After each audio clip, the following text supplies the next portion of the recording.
And we're live. Welcome to another scene in Darkness in Dublin. This is Mage Venue. We've got a little bit of a social powwow going on here with Stefanos, Rupert, and also possibly someone else arriving if they connect in the near future. Stefanos is planning on visiting Mads at his bar, the Thaig, but before he goes there, he would have asked Rupert to meet him, and he's going to talk to him, probably in the car on their way, and basically say, "Well, okay, let me drop into character." All right, so this Mads fellow, he's fairly powerful, has some good mental abilities. He was there. This was the bar at which we had the incident with the children and Sadia awakening. Ah. Yes, he was there to take care of her until the order took her in. So, he seems to be somewhat older and more experienced. Hopefully, between that and his abilities, he might know someone to go to. Or at least a way to get messages messages to someone in specific. I've also sent a message to Kurzweil. I haven't heard back from him yet. A little bit worrisome. Asked him to meet us there. It would help if we had someone who was actually a witness to some of this. Yes. I'm at this point seeing no reason why we should not go for broke and tell this man exactly what we think. Well, if happy with that, if you think he can be trusted. I am fairly certain. Well, I wouldn't like to assume people are corrupted, but given the state of things around here, he does not seem to be involved with the mage political scene at this time.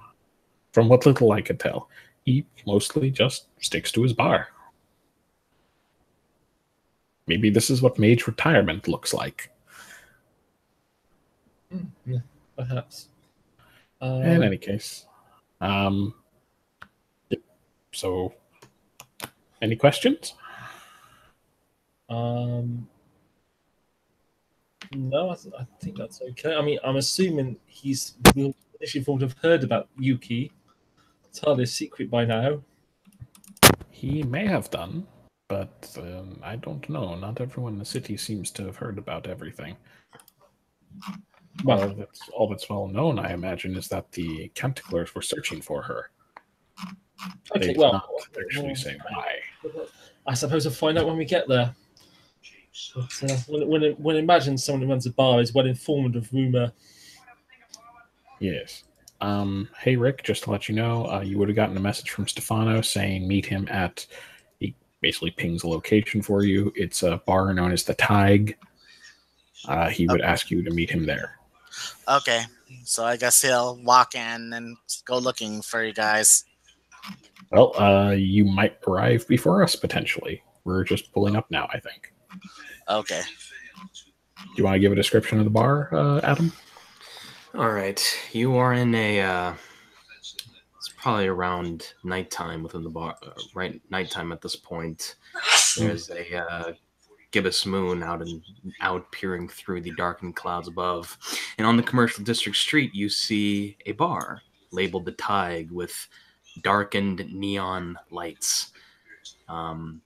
Within this kind of commercial district area, there seems to be some rebuilding going on in the vicinity. As you may or may not know, there was a child that awakened in this area. Looking inside, you can see several people inside, actually, mostly younger, and anywhere between the ages of 20 to 30, maybe around 6 patrons or so. And it seems to, just peering on the outside of the door, which is a kind of an oaken, which seems to be mostly made out of oak wood. On the inside, you can see that it's kind of just this thin bar. It's not very wide. To the left, there are several booths where people can sit and hang out with an adornment of various different pictures. And to the right is a long bar where a couple patrons are sitting, and a variety of drinks hanging behind, who seems to be the owner, wiping the towel on the desk, making sure things are clean. That is a description of the place. So what do you do? Or is it? It's a traditional Irish pub. Would that be a fair term? What's really weird is like a blend of different bars. It's a dive bar, so it's like a thin dive bar, but it's like a little bit of like America, a little bit of India. If there was like an Indian dive bar, a little bit of a kind of Indian spices and smells when you get inside. Okay. Because there seems like this place does cook food, and you also see a hint of almost certain Scandinavian pieces of artwork and stuff like that. It almost seems like a place filled with mementos.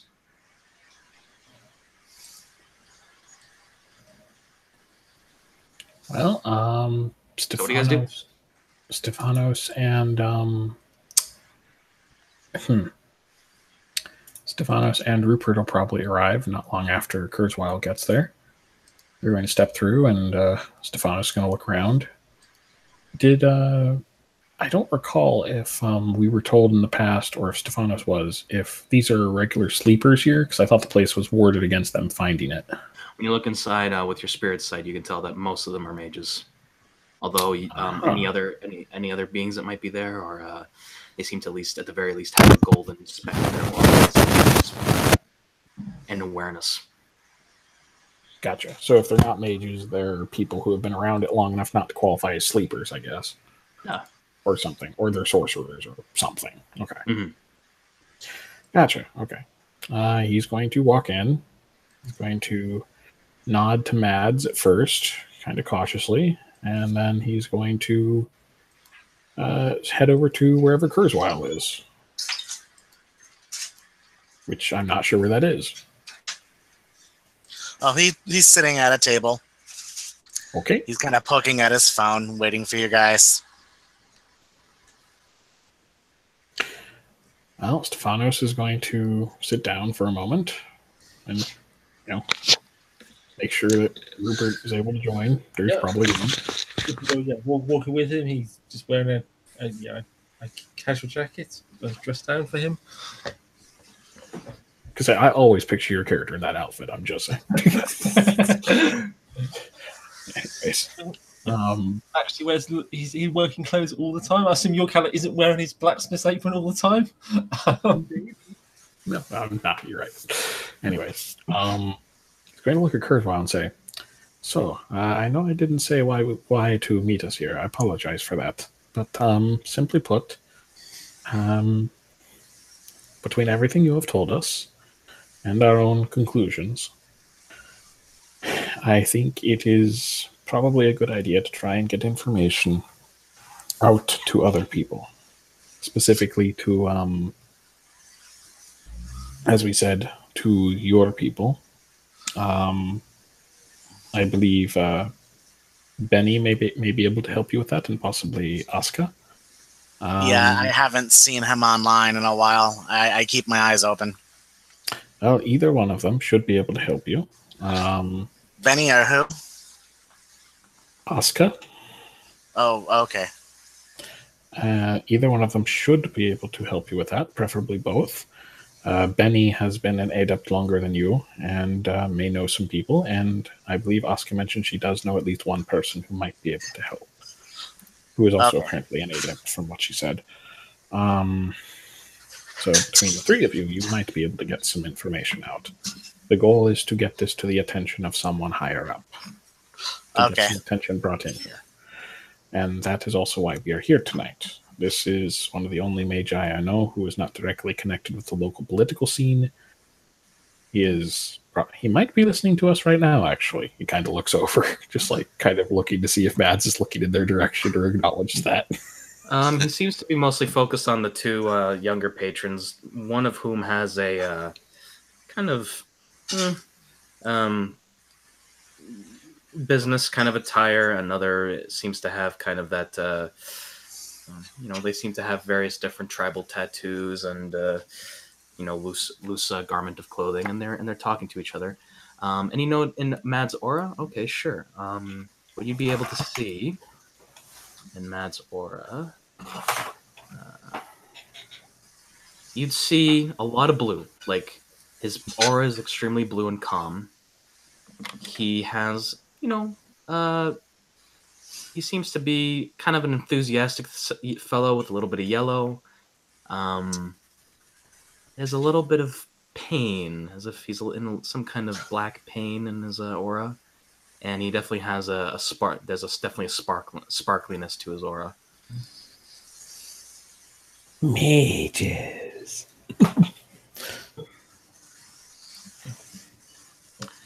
The other participants in the room, the other six participants seem to be mages, and two don't seem to have any kind of aura, but there definitely seems to be at the very least, a hint, various intensities of goldness to their aura. It's defying some kind of spiritual awareness. So, well, he does not seem to be listening at the moment. Oh, shall I get the first round in? Like, is he asking if we can just sit and drink first? I don't have a problem with that. Well, No, I wasn't sure what Rupert was if saying. we go to Waterman's bar, it seems polite to order at least one round of drinks. That seems fair. Might want to finish them first, though. For his sake, he's going to order a soda. Because it's a decent stamina, but why take chances? And he wants to be sober for this. Yeah. Okay. As for, essentially, Kurzweil, you would be here to vouch for what you yourself have seen. Yes. Which is integral to part of this. Otherwise, it is simply the word of the two of us, which I don't know how far that goes. Probably not as far as we wish. I doubt they trust us as far as they could spit, Stephanos. Starts to drift into hearsay, which is of much less value, if any. Yes. But we only ask it if need be. We're only asking him to investigate himself.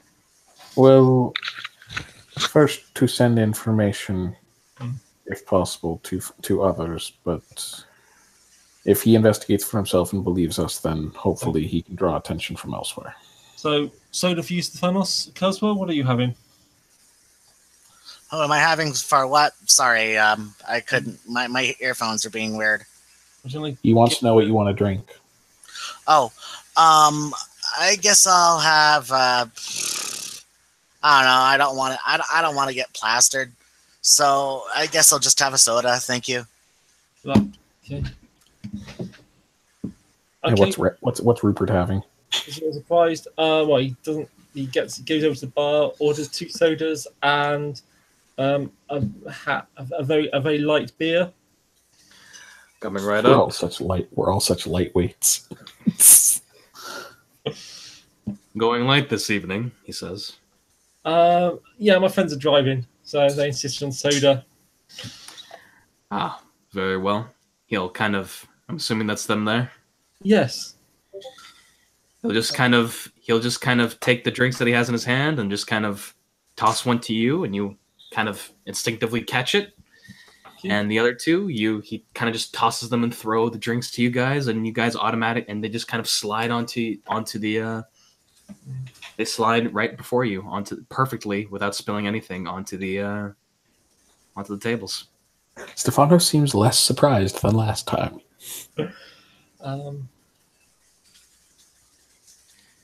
I think you've met my friend Stephanos before, but I don't think we've properly met, have we? No, we haven't fully introduced ourselves. Offers his hand. Rupert Gallo.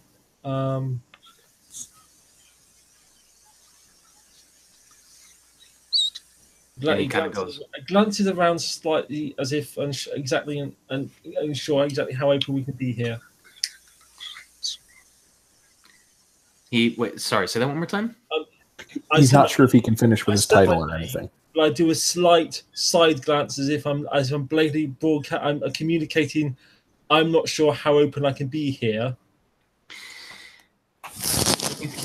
You actually you have a mind shield. Which you can see. So he'll just he'll shake your hand and just say, "I'm Mads. To meet you, Mr. Gallo. How was your?" And he kind of thinks to himself, "How is everything according to your reality?" my personality is doing quite nicely. I'm a little concerned about the wider reality of the city. Oh, is there something to be concerned with? Yes, I mean, I think Stephanos was hoping that we could sit down and have a good chat with you about it. Well, when he wishes to speak to me about it, he can. Well, if you've got time, you could join us. Very well.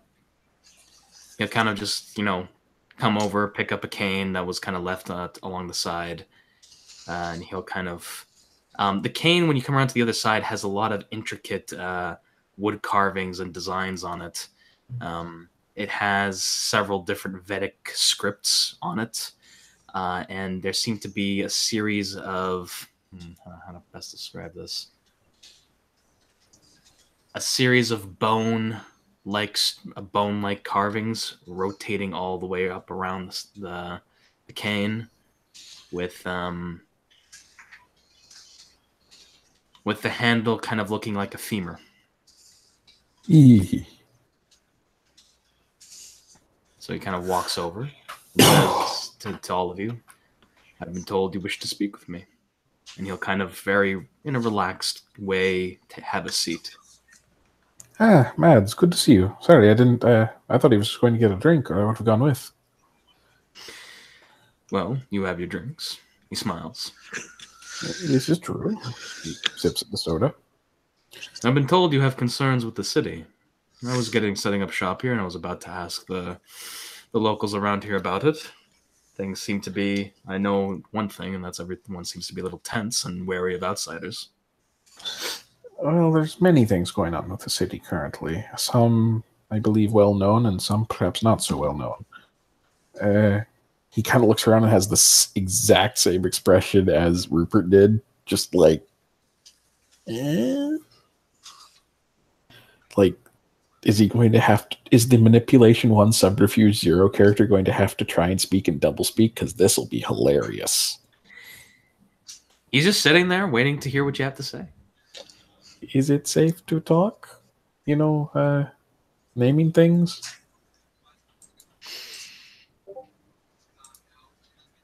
As far as he I'm has aware. spirit sight. Okay, because he has spirit sight, but he wants to make absolutely sure. Mm-hmm. Okay. I mean, yeah, besides the gold awareness and the sparklies around, I mean, it's up to you. Okay, fair enough. All right. So, well, the obvious things first. You've heard about the issue with the choristers who tried to transition to canticlers, tried to leave the traditions, and now the traditions are likely going to, well, rescue the choristers from their grasp. Yes, I've been having to deal with a fallback of that in certain places within India. Certain canticlers have been hunting down choristers who are more of the Hindu faith. That is not surprising. Man. Why can't people just leave people alone? There's too much at stake, Mr. Warwick, that's why. I didn't imagine they'd be bold enough to do that in India. It seems as though the canticles have had a very fervent message in their hearts and minds. Convert or die, yes. It's not very peculiar. It's not a very good message, in my opinion, but that's my opinion. Not at all. Rarely leads to a harmonious wheel, no. He just kind of blinks at you when you say that. He's just like, when you say the wheel, you mean the wheel of reincarnation? Or the wheel of ages. Tilts his head slightly, like he knows who told him that before, and he knows who she works with, and he's just like tilting his head, and he's like, thanks for a second. You seem nervous, Stephanos. No, actually, right now he's not nervous at all. He actually is more like confused slightly. He's just like, you seem confused. Which tradition are you with? I may have confused myself. I'm of the Yothanatos. Oh. No, he actually doesn't say that. He says, I'm of the Shakravanti. Oh, great. Confuse him further, why don't you? No, it's okay. He's read the recent books printed by the Hermetics that use the nice new terms. It's okay. They gave you the open recent old edition of list. Oracle the Essence and said, here, this was the recent 20th anniversary edition. The same thing. Exactly. It's the same thing with the new name. He's just like, oh, yes. I have spoken to many people who also refer to them as the older name. That's seems to have stuck more in my head for some reason. I apologize. I like their older name. That's all he says. Well, it's he looks nervous.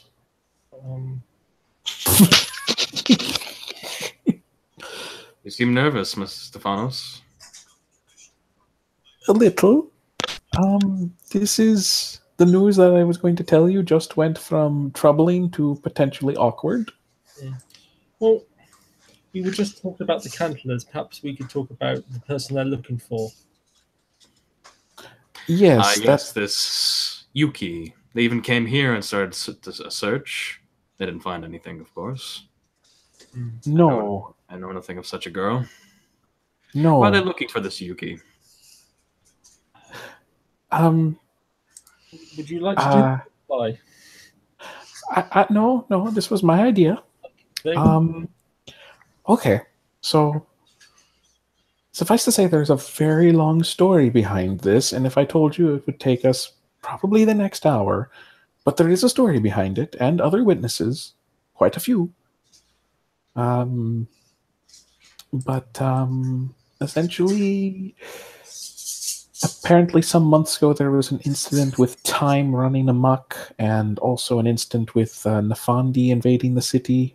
I was not awakened at this point, I remember nothing, but apparently they were very noticeable. The cathedral was attacked, and also the time stopped, and so on and so forth. Perhaps you were here for those things? It was those very things publicized. I've missed, and it seems the spirits haven't been fully honest with me then. That's troubling. Well, apparently during one of these incidents, I'm honestly not sure which, demons started to visit the city. Ugh.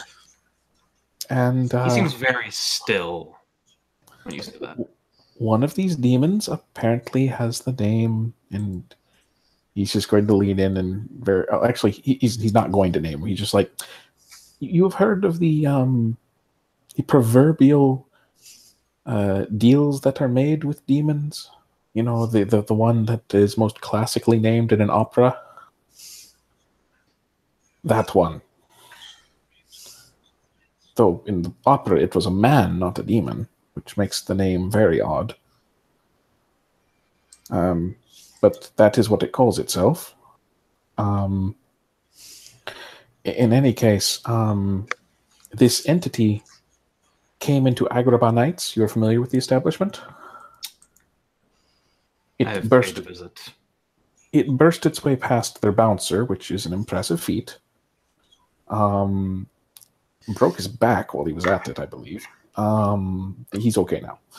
And promptly in front of a good half dozen or so witnesses, myself included, accused Yuki of, or not accused, basically referred to Yuki in the sense that it had made some sort of bargain with her, which she then admitted to. Again, in front of a half dozen or so witnesses. And no one killed her? No. There was, to be fair, a very powerful demon right in front of us, and most of us were trying to figure out how to either defeat it or survive. I do remember being told that an archbishop did try something and then burst into fire. We're getting ahead of ourselves. That's also slightly not accurate, but essentially, I do not know the full details of this deal. What I do know is that, and this is not meant to sound in any way a defense, but simply a judgment of character. Apparently, the deal was designed to, in some attempt to try to protect the city, as opposed to power, youth, and all of the other cliches. But the price was very serious.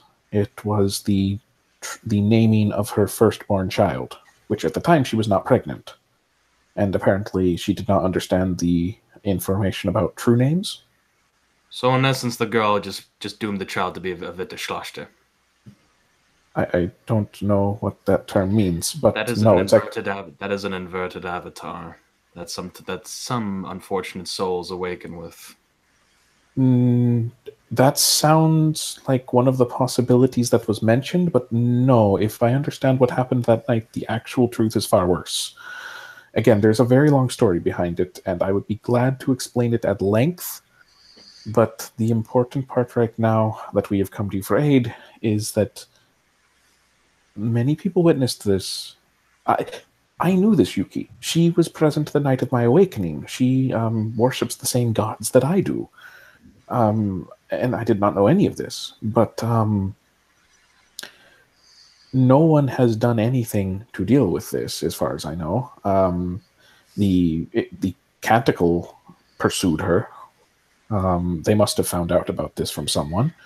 There are many magi in the city who know of this now. I am told that Miss Lottie of the Ecstatics was already aware of this.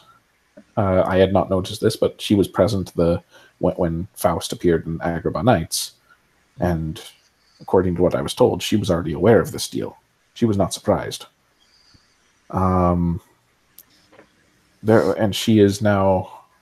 There are many layers to this, and I don't know how deep or how bad this goes, but Yuki, this happened a month ago almost. Yuki has still been in the city. Yuki's friends have not done anything about this. She has been, I suppose, Yuki. Her name is Yuki Kimura. She is of the Euthanatoi, as you know. Wait, did he know? He didn't say that. When you say that she's Euthanatos, his eyebrows go up. And then he says, "Everyone, we're closed. Out." And it echoes throughout the whole room, and everyone looks in the room like, "But wait, weren't you gonna tell?" Out. You three, stay. I was gonna say, like, Stephanos is like, did we just get kicked out? Oops. So people start. Oh, so I think we want to read for Rick real quick, but people begin to file out of the building. He just taps his. That is a very serious accusation, Stephanos. One I would not make if there were not many witnesses to that and what followed. Before I continue, you said there have been other members of the traditions aiding and abetting this woman? Yes, to differing extents. Why? My only guess is they do not see an infernalist, they see a friend, someone who made a mistake. And I don't believe they understand, from what I've read in the books that I was given, how severe this actually is. Continue. All right, so skipping past many other parts of this, focusing on this. No, I want you to go over all of it. Give me every detail.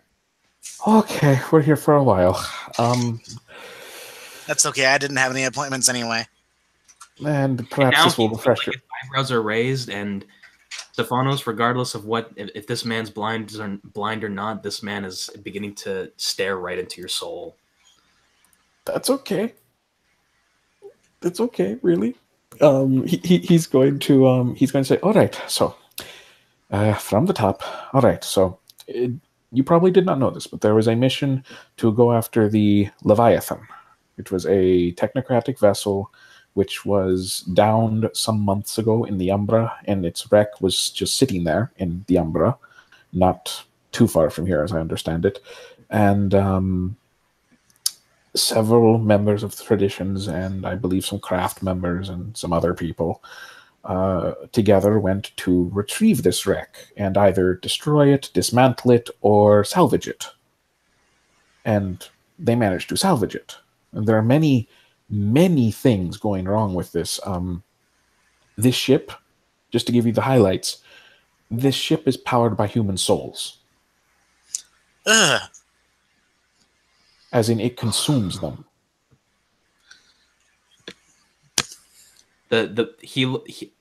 Rupert and Stephanos, his aura turns from a calm, there's still a calm blue, but everything turns into a vile disgust. Like he absolutely, even his body expression just seems absolutely repulsed. I'm not sure it's clear that it's only your main power source, but no, it's simply the primary. I've been reading engineering manuals. Their technology is not based on this. It's not as if all that they do is based on this. That ship is simply unique in having this sort of power source. It still has electricity and other things on board, but the primary drive, its premium core, it apparently has the ability to also run on what they call ephemera, which is a very delicate way of saying souls and spirits. Specifically, it consumed some 1,500 humans. I had the misfortune. 1,500. I had the misfortune to witness that. It was not pleasant. As did I, from its engine room. The assault on the ship, we split into multiple teams. The teams did not even meet each other before the mission too much. It's, as I said, it is complicated. Focusing on Yuki at the moment, because this is relevant. During my team's assault, our goal was to get to the engine and salvage it. We did not know the details at the time. One of our team, Yuki, was bitten by what essentially amounted to some sort of technocracy zombie, and it infected her soul with some kind of virus. It appeared to be turning her into another of them. We found the med bay for the ship and attempted to try and find a way to heal her, but we were unable.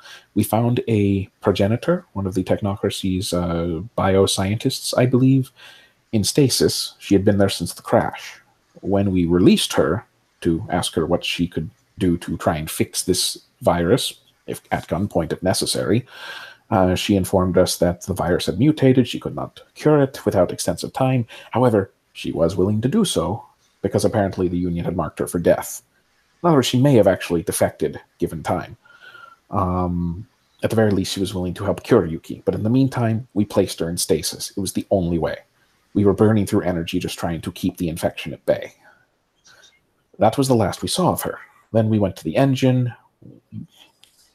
And as I said, we did not activate it from our end. I am not sure how it was activated, but we did see the energy go into the core. And that was... They screamed. In whatever state they were in, they were still able to perceive something. And that terrifies me. But at that point, the other crew had been going to the computer core to deal with things there. Then the majority of both crews then went onto the bridge. They were to salvage the ship. At some point during this, one of the people on the mission executed the defector. To be precise, the one in a sketch. I believe Yuki's... Yes, of the ecstatics. The technocrats bluffed and pretended to threaten Yuki, so he killed the prisoner out of hand. I have tried to file charges against him. I'm told he's fled the city. At the time, he was... This was a willing defector? A cooperative prisoner, certainly. She had not officially declared her desire to join the traditions, but she had declared her desire to help cure what she had started by accident, and she had nowhere else to go. She very likely would have joined us. And at the very least was a fully cooperative prisoner who took no action against us. One who I had sworn to protect. Now, after this point, At the time, Sketch was the head of the ecstatics in the city, I understand. There was an announcement some time ago, but several of those postings are no longer accurate. In any case, the ship was eventually salvaged and brought over to the Aetherites, where they are attempting to either dismantle it or repair it, but I assume the Aetherites are not insane, at least not as far as I'm aware, so I assume they will replace the power core with something that is not an abomination. But regardless, that was that. But the issue is, Yuki was captured by the technocracy. That was the last we saw of her. We believed that she was no longer aboard the ship. She had been captured, presumably while she was in stasis.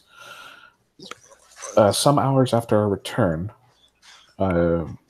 perhaps maybe 6 hours after we had arrived on Mars, we were back in Agrabah Nights, unwinding, shall we say, and trying to recover from what we had seen. And Yuki came through the door. We thought it might have been a puppy or a clone or something else, but it passed every test we could muster, magically and otherwise. It was her, the original deal. Except she did not have the virus anymore. It had been purged. And she was 2 months pregnant. We are sure she was not pregnant beforehand at all because we did all the checks when she was infected. There were extensive life scans, yes. I believe we would have noticed if she was pregnant. But we cannot guarantee where this came from, but she has no memory of, at least she claims to have no memory of what transpired. She remembers getting into the pod, going into stasis, and then waking up on a bus stop in Dublin. Clearly some agency either released her from the technocracy or rescued her from the technocracy, and the list of neither of those possibilities sits well with me. Has anyone even investigated what the technocracy did to her? There were some extensive scans of her pattern, but no changes other than this could be found. The viruses was as if it had never been there. The pregnancy, I will not call it normal, given how it is accelerated. And also, the baby has more energy than many magi. What? What do you mean? It did not have a demonic aura. It had more energy, more quintessence. It shone, almost. But, all right, so everyone was very surprised to see her, needless to say, and were concerned that it might be a copy or something else. But before we could get too into debating the hithertos and why-fors and how worried we should be, that is when Faust arrived. And Faust was apparently in the body of some poor mortal vessel, a woman. They arrived, they said something about their deal. This was covered at not extreme length, but Yuki made no attempt to deny it. And then after this point, it began speaking in what I am told is the primal language, one of the ancient languages, Enochian. I am not fluent in it, but I was later told that that was the language.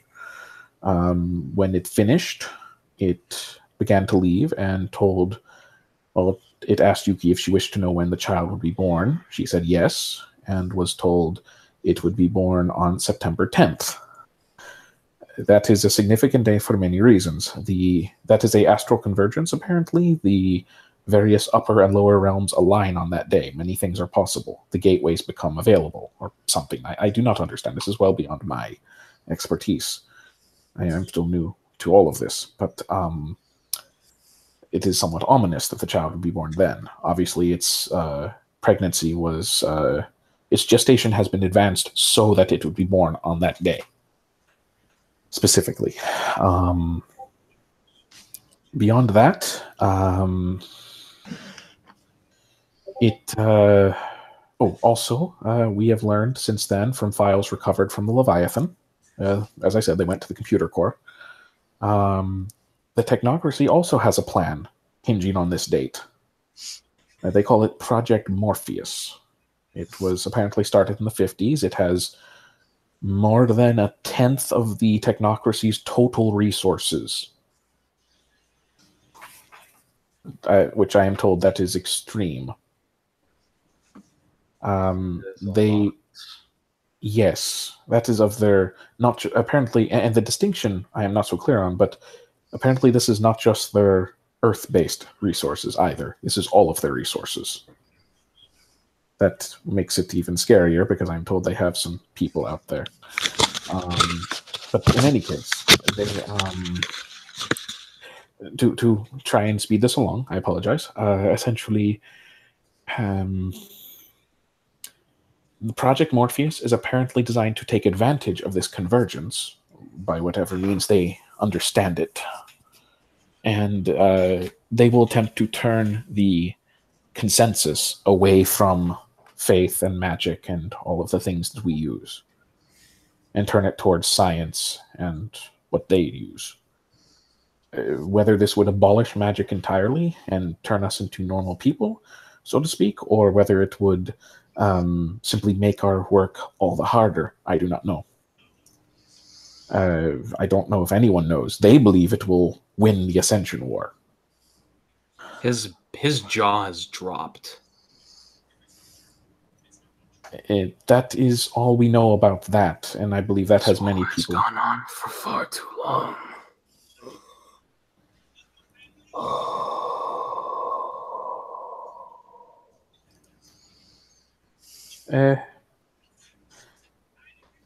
Are you a drinking man? I mean, you run a bar, but you may want to be reinforced slightly. We've only just started. To hell with my fast. And he goes over and takes out his hand. And he takes out his hand and a bottle of what do you call it? Of Kraken rum is in his hands, and he opens the bottle and just starts drinking out of it cold turkey. You said they're out of his hand? The bottle went to his hand, like telepathically. Oh, okay, that's fair. Yeah. There's no one in the bar right now, and it's his place, so that's fair. Okay. I thought it was like his hand was hollow or something. I was like, what the? No. Anyway, okay. His black spice from you can see the label is 48%, and he drank like a third of it. All right, so that's what we know about Project Morpheus, and the fact that both they and the demons are apparently trying to do something on that same date. It's September 10th. We've got like a little over 2 months. That's not long. We only now. Oh, sorry. Go ahead. Where are these technocratic files? Because if I'm going to do what I plan on doing, I'm going to need copies. I believe Daniela has a copy. I can give you her contact information. Also, as well, Miss Oscar Langley has some. She is a defector from the Union. She also assisted in the takeover of the Leviathan. I'll speak to her then. I don't believe she has been given a tradition yet, but she is ardently searching for one. Give me her contact information. I'll get in touch with her. He gives you her number. Let me see. All right, so after it, so where did I leave off in the bar? Yes, Faust said the child would be born on September 10th. It did not explain the details of that. We found that out later. At that point, it terminated its host in a most bloody manner, and as the host expired, it fled in spirit form, which I can usually see such things. The result from those present in the room was that it was somewhat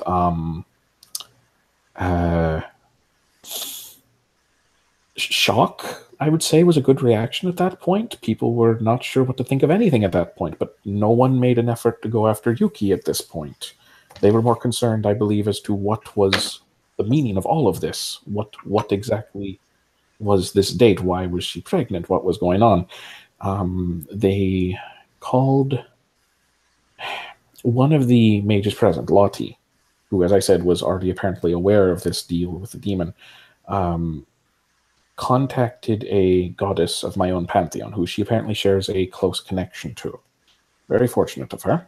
Not so fortunate in which one it was. She contacted Eris, the goddess of chaos.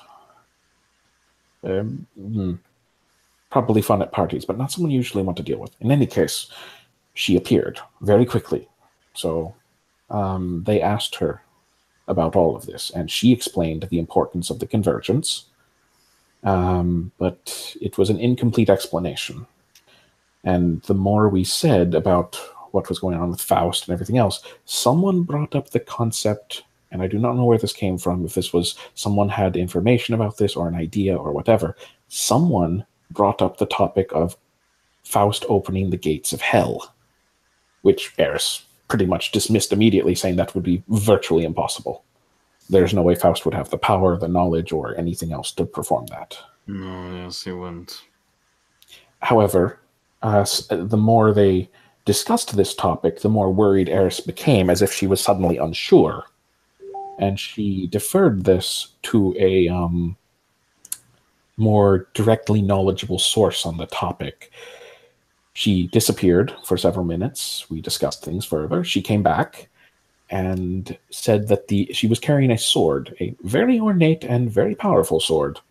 And she said this was the only way she could lure them down here.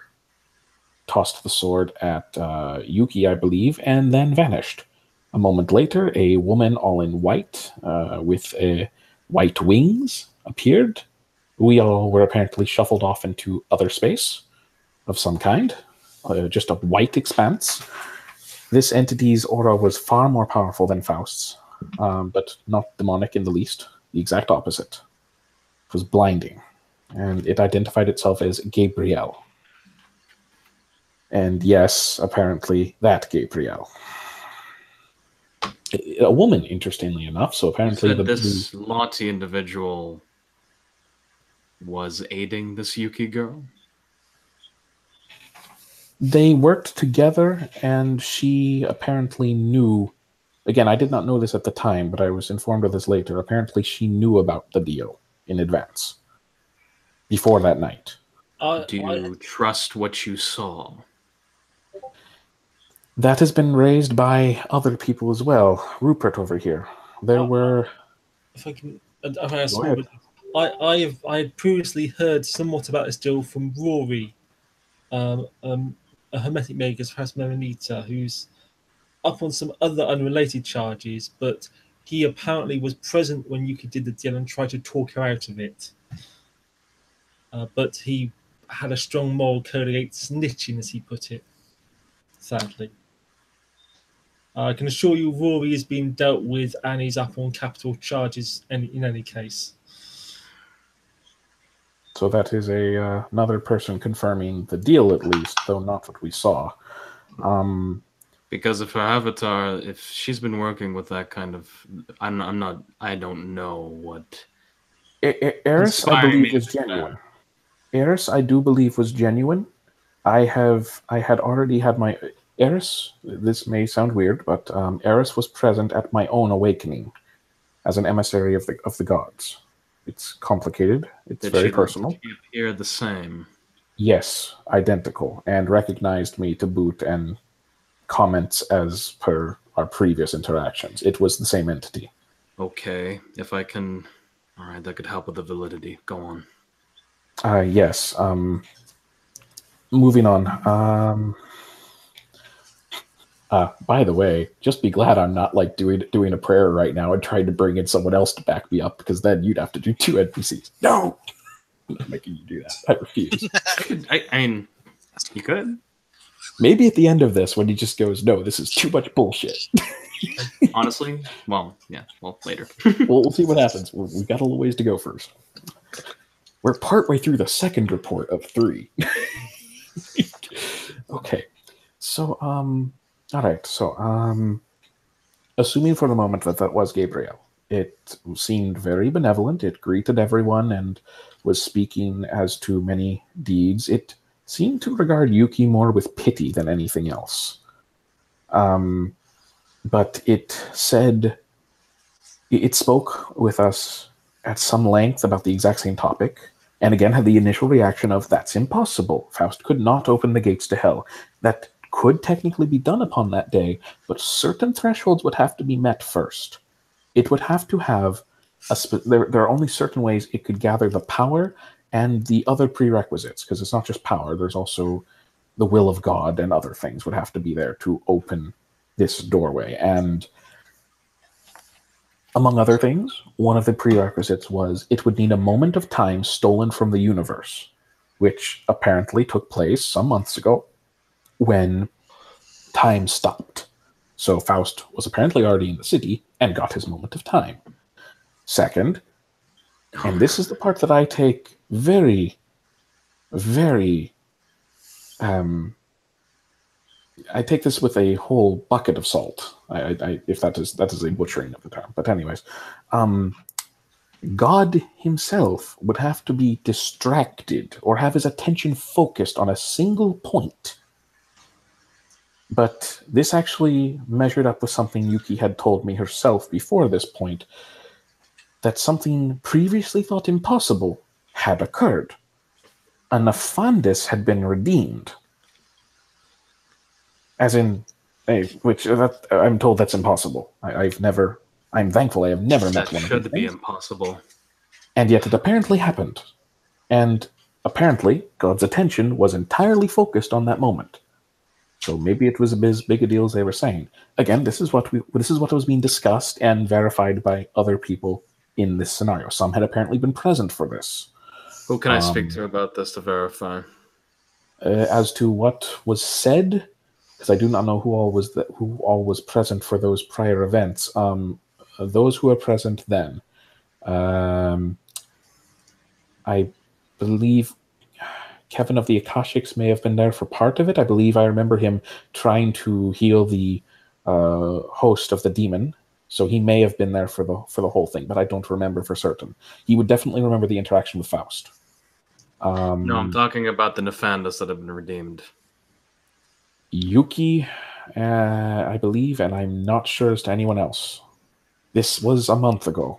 I perhaps there are ways to get more accurate information as to this, but I know at least Yuki was either there or heard about it herself from someone else, and this was being discussed as if it were a assumed thing. No one was questioning this at the time. I could ask the psychopomps. We'll see. Go on.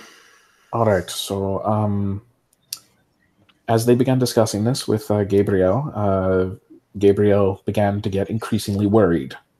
Now, it's one thing when a goddess who is essentially having a lark gets a little bit nervous. It's another thing when an entity who apparently outstrips her power, because she is a lesser goddess. Don't tell her I said that. When you see one of the major creations apparently get very nervous and afraid, that's not a good thing. No. It conjured up a book, or perhaps the book was always there and we couldn't see it. I don't understand. It was humongous. It had much written in it, but we did not see it. We were not able to. It flipped through the book looking for something. It got to a specific spot, pointed, and the spot was blank. And to paraphrase, it said that the name of, and again, this is not my religion, so if I offend anyone, I apologize. The name of the second coming had been stolen.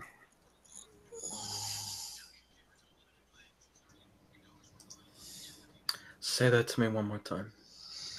The name of the second coming, Jesus Christ's true name, was stolen from the Book of Heaven. And, based on implication, is now attached to the child of Yuki. I mean, maybe that's a giant misdirect and it's actually on someone halfway across the world, but the name itself is known to Faust.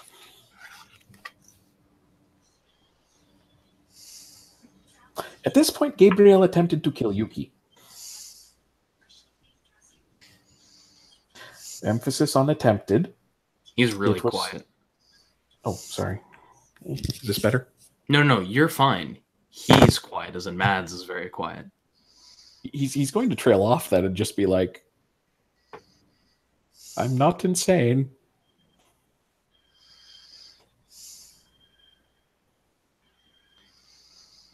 Go on. All right. So, it attempted to kill Yuki, which I am told by someone who knows more about these spirits, the higher powers are forbidden from interfering with our matters. And if it had done this, it would have been violating its own divine orders or divinity. And if it had succeeded, it would have fallen. Again, this is not my religion, but that is what I was told. And I trust the source of that. That was someone else of the order who is apparently much more learned. That is true. All right. It failed because another similar entity, who did not stick around to name itself, stopped it. And the resulting clash, or perhaps that entity wished us no longer there, drove us back into Agrabah Nights. The reality we were in shattered. At this point, we were left back in the room, still with the corpse, and, well, even more shocked than before. At this point, not long afterwards, perhaps a minute or two, Master Siren, have you ever visited the Library of Dublin? I was going to. Well, he was recovering from some ordeals from some months ago. Apparently there was some incident in his library, but his health was recovering. He stumbled into the bar, or the club, bleeding from, and he gestures from the eyes, nose, mouth, and so on, looked straight at Yuki, and said that, well, what have you done? And then promptly began to expire on the spot. He is the son of the previous Archbishop, right? Yes, and he is also a Nephilim. He is one of the, my term would be God-blooded. Tales of Master Siren. Oh dear. His divinity was dying, and that was part of what was killing him, because I believe, as I was explained to me later, his divinity was what was keeping him alive, because he had suffered tremendous wounds, and his divinity began to bleed away. But he's alive. At least last I was told. He was saved by two of those present, Mr. Collins and a Miss Morgan. They did save him, at least long enough for us to contact the Archbishop. He arrived very swiftly. And once his son was stable, he took his son with him. He asked us to take the body of the demon host, apparently to give it a proper burial at the very least. And then he left, but not before asking what had happened. He asked me, and at the time I was very flustered and did not have any of my notes put together. This took me a day or two to put everything together. And it got worse. In any case, he got the gist. Demons, Yuki, deals. And he did something which apparently in his culture and time period means I banish you from holy ground. Like an excommunication, but worse. I'm surprised he hasn't killed her. We're getting to that.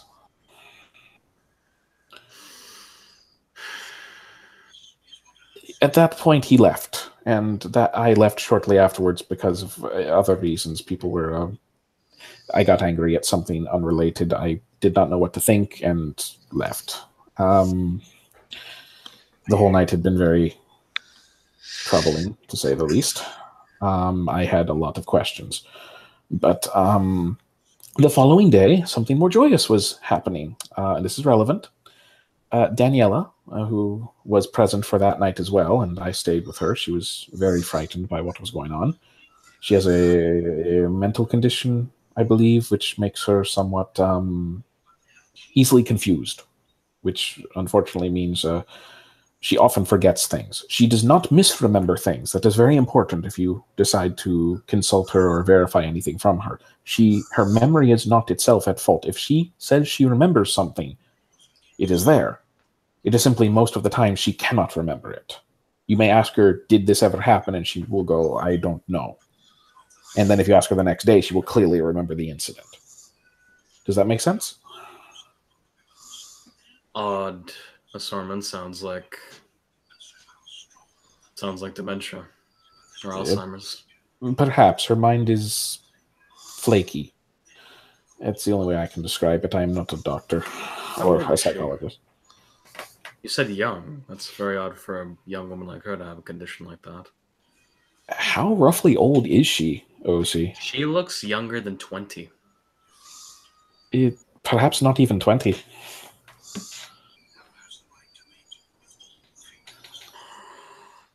But, Continue. all right. She apparently was, the Archbishop had offered to baptize her in the Catholic Church, and she had accepted. And some of us were invited, some were allowed to attend. Yuki arrived at the church, the Cathedral of St. Peter.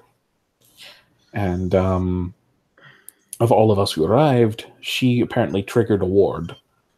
It did not destroy her. It conjured up some sort of spirit, which looked like a monk, I believe, and it examined her.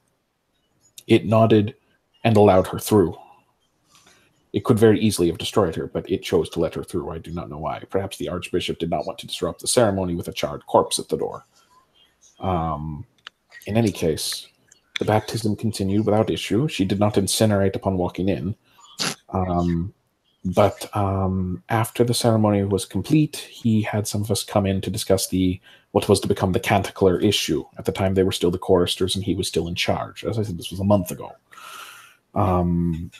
Yuki came with, and very wisely kept silent for most of this exchange. He told us about what was going on. There was another present in the room, Rabbi Shmuel, who made the proclamation recently, saying, asking the traditions for help. But they were essentially, the Archbishop was essentially telling us that he was giving us a forewarning as to what was going to come. What he was worried would happen, which has happened now. The Canticlers and leaving the traditions and their purge and everything else. What he wished for us to do, those present, was to investigate this infernalism. Now, he looked straight at Yuki, but it seemed from reading in between the lines of what he was saying, which I'm not so good at, she was not the only threat, or else she was not the source of the issue. That he wanted us to find out what was the source of the issue, that troubled him further. Now, all I know is that there were some brief discussions as to how we would go about this, ideas, and so on and so forth. But very shortly into that, Yuki spoke up and said she had an item which might help him locate or deal with this issue. He handed it to him. He promptly burst into green flames. And I am told that these flames are known as hellfire, which I assume is not just balefire. Yes, that sounds right. I apologize. In any case, he almost died. Again, quick thinking. Daniela actually helped with that, covered him with holy water. It helped douse the flames.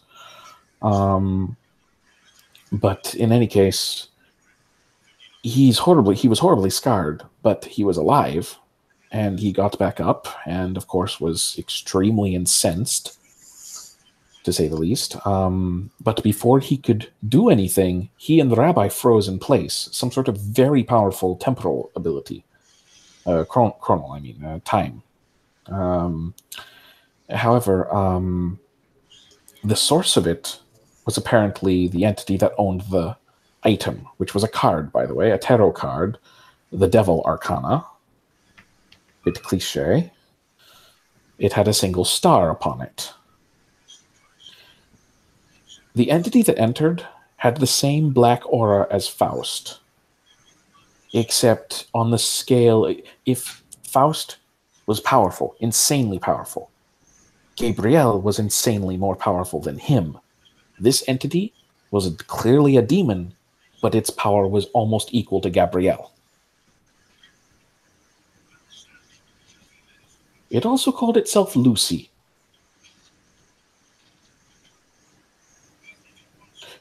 I don't pretend to know whether that was Satan. I'm not Christian, but I frankly don't care, because whatever it was powerful enough to claim the title, and who was going to argue? It froze an Archmagi in his own office, Now, And he's going to say this. I'm going to roll something. I hope he has Ring of Truth up this whole time. That would probably be a good idea. No, he did, but Oh, good. Nothing's a lie, I can tell you he's that. going to say he kind of taps the cane he has twice. And he said, you said a member of the Thanatos named Yuri Kikamura? Yuki Kimura. Kimura was the one who did this? Yes, she seems surprised. And when you're... Wait, one sec. Okay. You feel this odd sensation between your skin and your bones. And you feel like at any moment it could be ripped off. He looks very Continue. nervous now. You wish me to continue? Continue. Okay. He's like just looking like, what the There's heck? now a primal signature coming from the cane. Well, there's magic, clearly. There's Yes, probably a primal clearly. signature coming from underneath my skin now, too. Yes, there is. All right. Mind and life. Continuing. So, the entity who I did not address, nor did I address Faust at any given point, because I have an oath against that. The entity claimed that it was Lucy. It did not wish to make a deal, quote unquote. It wished to give us information to help us. Knowledge. Because when has that ever been a problem before? When he says that, but there's really no trace of humor in his voice because he's made that joke 3 times now, and he's just like clinging to it for salvation. All right. After that, it said that we would have to unanimously accept its help before it would give its information. 2 individuals present were Names. interested. At least let me say what they were actually doing first.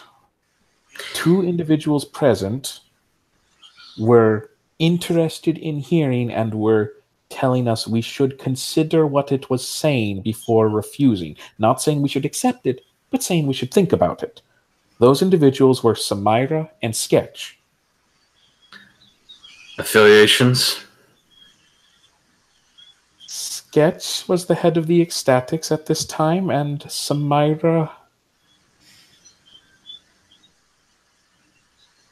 If I don't tell you the truth, you're going to rip my skin off. If I tell you the truth, you might rip my skin off. If you tell the truth, you'll be fine. Samira is the acting head of the Euthanatos in the city.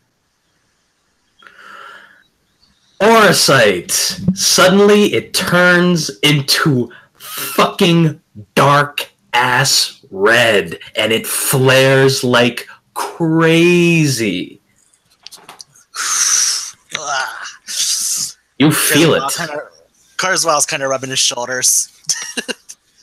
Hey, You you're feel not like so- almost a wave of anger come off of him. Continue. He looks Okay. stoic in the physical world, though.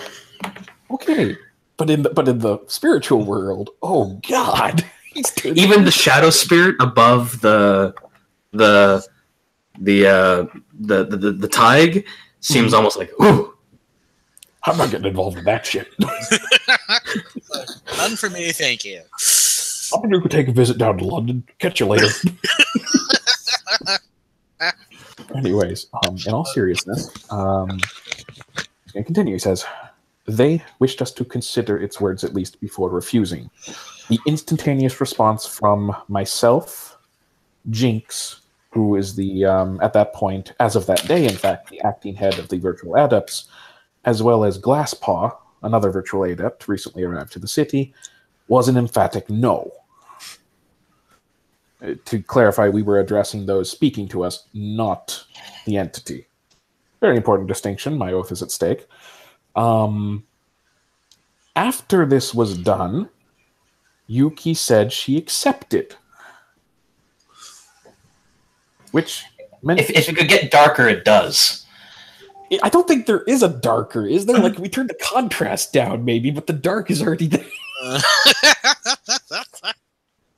Okay, just the aura intensifies where it's almost hard to see him. Okay. All right. Now, the thing is, it had said very clearly it would only offer its help if everyone accepted, and several people were saying no. So she had essentially agreed to what it wanted and was getting nothing out of it, and it wasn't going to give her anything, and so on and so forth. It mocked her for that, directly. Something about not knowing how to read a room, sweetheart. At that point, since it seemed clear none of us were changing our minds, it left. And it vanished, and the spell, which I and another had already begun trying to dismantle the spell on the Archbishop, which I don't think it left out of any fear of what we were doing. It simply had decided that we weren't going to change our minds and left. That scares me even more. But then again, if it could disable the Archbishop so handily, yes. Anyways, when it left, the Archbishop and the Rabbi were freed from the spell. They realized something had changed. They've likely dealt with chrono magic before. The Archbishop's primary concern was where Yuki had gotten that card. He asked her very directly. Very angry, for obvious reasons. She apparently told him the truth, which was she had found it outside Agrabah Nights after they had spoken with this entity. It left it behind, and she had picked it up because it seemed dangerous to leave it behind, and it might come in handy. The implication was she had never used it. Except, in this case, obviously, I don't understand how that works. I don't want to know. In any case, he did not get angry. He seemed sad. And he began to charge up some kind of spell. I have never seen such a complicated weaving. It was prime and spirit and a whole bunch of other things, I am sure. It was charging above him. He was going to hit her with it. People began protesting, and I believe one person threw themselves in the way. I believe it was Glasspaw, which actually makes sense with the other information we've learned. When Glasspaw threw himself in front and we were all protesting, he stopped. What is the affiliation of this Glasspaw? Virtual agent. Yeah. And we've since learned is also wants to be Yuki's lover. He's actually been spurned. That's not confirmed, is it? I was right there when he asked her out, and she said she was spoken for and abstaining anyway. We'll get to you in a second. Continue. He points at Stephanos. All right. He stopped his spell. He deflated, if that is an appropriate word for someone of his stature, told us to leave. We began to do so. And he and the rabbi just began praying. The next day, he announced he was going into seclusion, that he believed he had failed the city. I don't blame him. And that for a while was the last thing that was heard on this. I, since then, have been attempting to gather any magi I could who, regardless of what group they are from, who agree with a very simple tenet. Infernalism is a bad idea.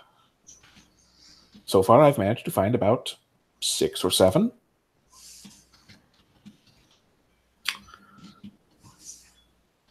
Suddenly, the magical effect fades as he twists his cane counterclockwise. He inhales. Now, obviously, all of this is good information to tell you, but we did specifically come for a more recent occurrence. So, the Canticlers have been pursuing Yuki, and now you know why. They have not been successful as far as we know. However, how to put this?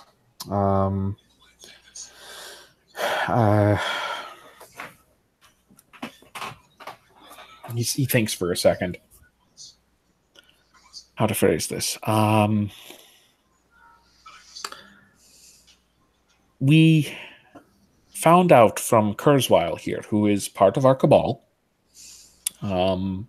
He had a meeting with several other adepts, Glasspaw and Jinx. Jinx being the head of the virtual adepts in the city.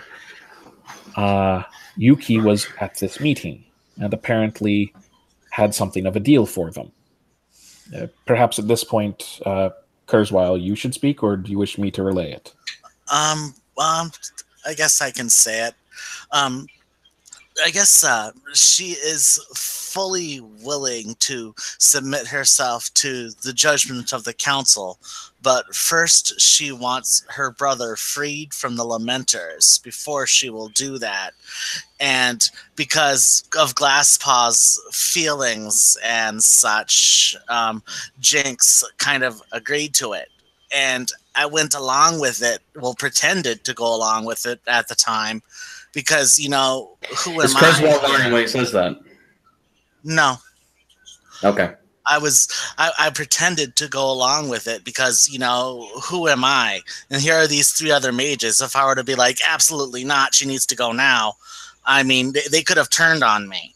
And I had a one-on-one with Jinx. I gave them, and I gave Gallo here the thumb drive in proof that I have tried and went about the routes over my head trying to get them to stop hiding her and concealing her and submit her to the council. And I keep being told that it'll happen, but nothing about when or why. And I'm totally against that. And I don't know what else I can do besides try to go over Jinx's head. Which is part of why we're here. The short summary of all that is essentially the virtual adepts agreed to hide her temporarily from anyone trying to pursue her. And that they do this with her word that she would eventually turn herself in after they rescue her brother. However, she didn't turn herself in before her brother was even captured. No, she did not. And nor did anyone else make an attempt to capture her. The only people that I know of in the city who tried were the Canticlers.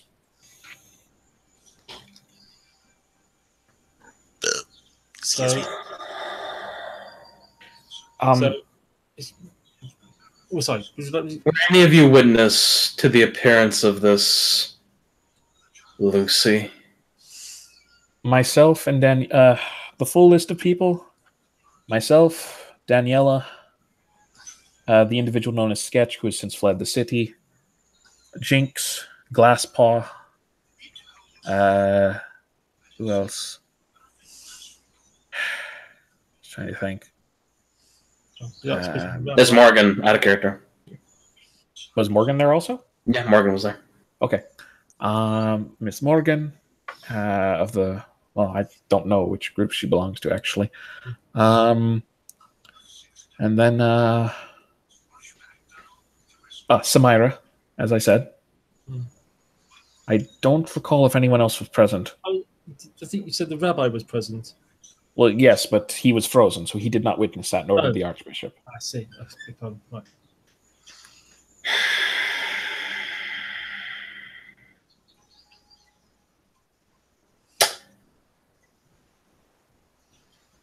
Can you two verify that this man, and he points to Stephanos, is in sound mind? Yes. I mean, he thinks he's a god. No, I'm just kidding, Odyssey.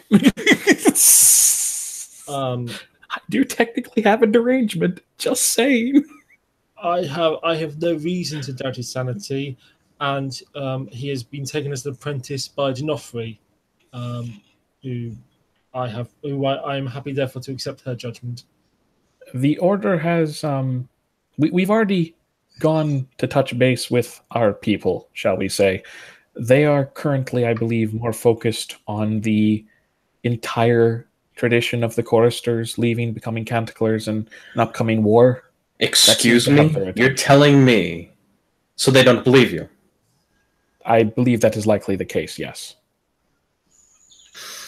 Did none of them decide to verify your memories?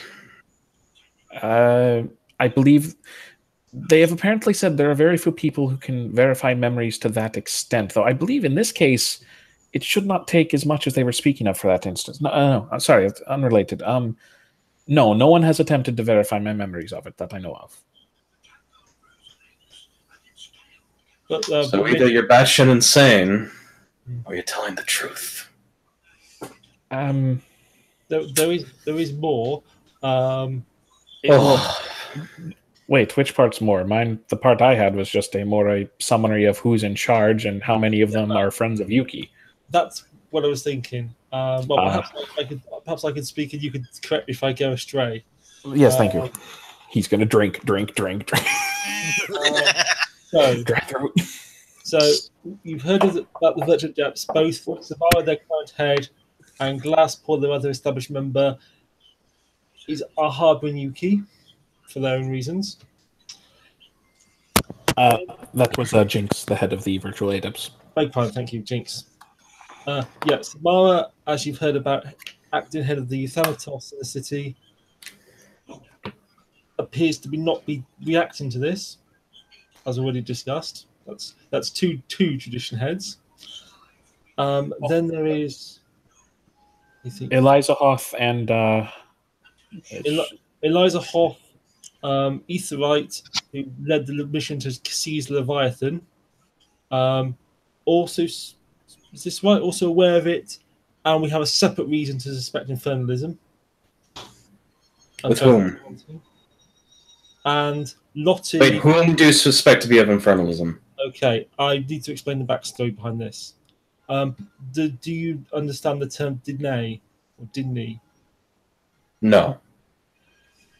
It sounds familiar, but I'm not quite sure. They were the largest house when the Order of Hermes was founded.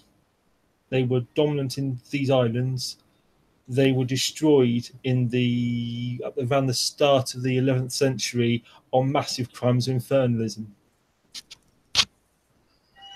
Certain people in the city have started to call themselves Dine again. You can understand why the Order of Hermes is concerned about this, and why it would be natural to at least have suspicions of infernalism, since they claim the name of a tradition judged to be infernal. But that contradicts what your friend just said here when they seem to be more focused on the Canticles. The issue with the Canticlers came to light, as I understand, after the issue with the Dene. The Dene issue has apparently been simmering for some time. Yuki told me a little bit about the Dene when it was, I believe, the night of my awakening.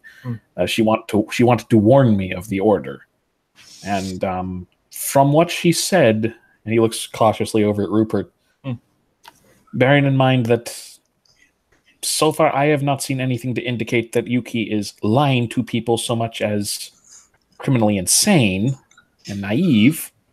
What she told me at the time was that apparently the deaths of those in House Dene, it was something of a slaughter. Innocent children were burned. It was a slaughter, essentially, a last stand. Those who currently dwell there, at the time that would be Sketch, Lottie, and Eliza Hoff of the Aetherites. They have all. Lottie is now the head of House Diedny, and the other two have joined House Diedny. They apparently believe that, based on what they have discovered down there, that all these accusations of infernalism are false. Whilst they themselves are openly associated with an infernalist. Bit of a contradiction there, I admit. And I'll have to get to the bottom of that.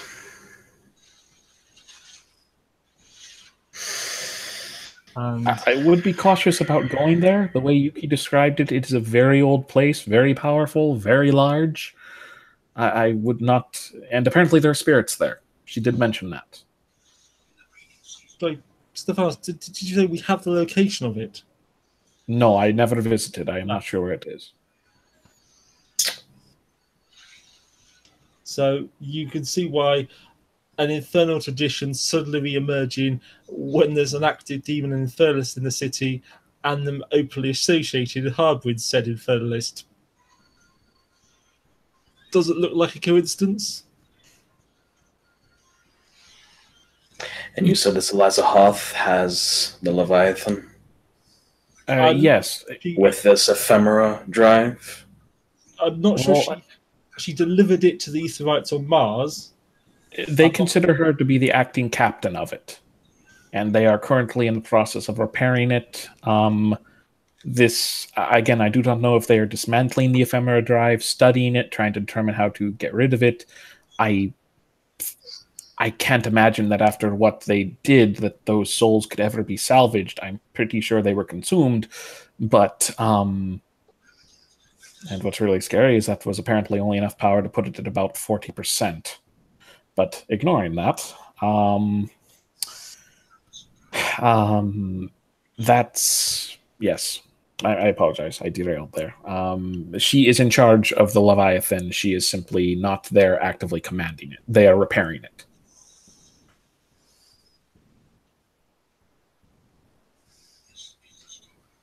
But our concern is that it seems perhaps 4 of the tradition heads in this city are pro-Yuki, shall we say, at the very least, which will make any attempt to put her on trial difficult. 4 that we know of. I have never met the man Balik, who is in charge of the Dream Speakers. The man who is in charge, I believe it was a man, the name was a bit odd. The man who is in charge of the Verbena, I have never met him. The chorister position is now effectively vacant until all this is resolved.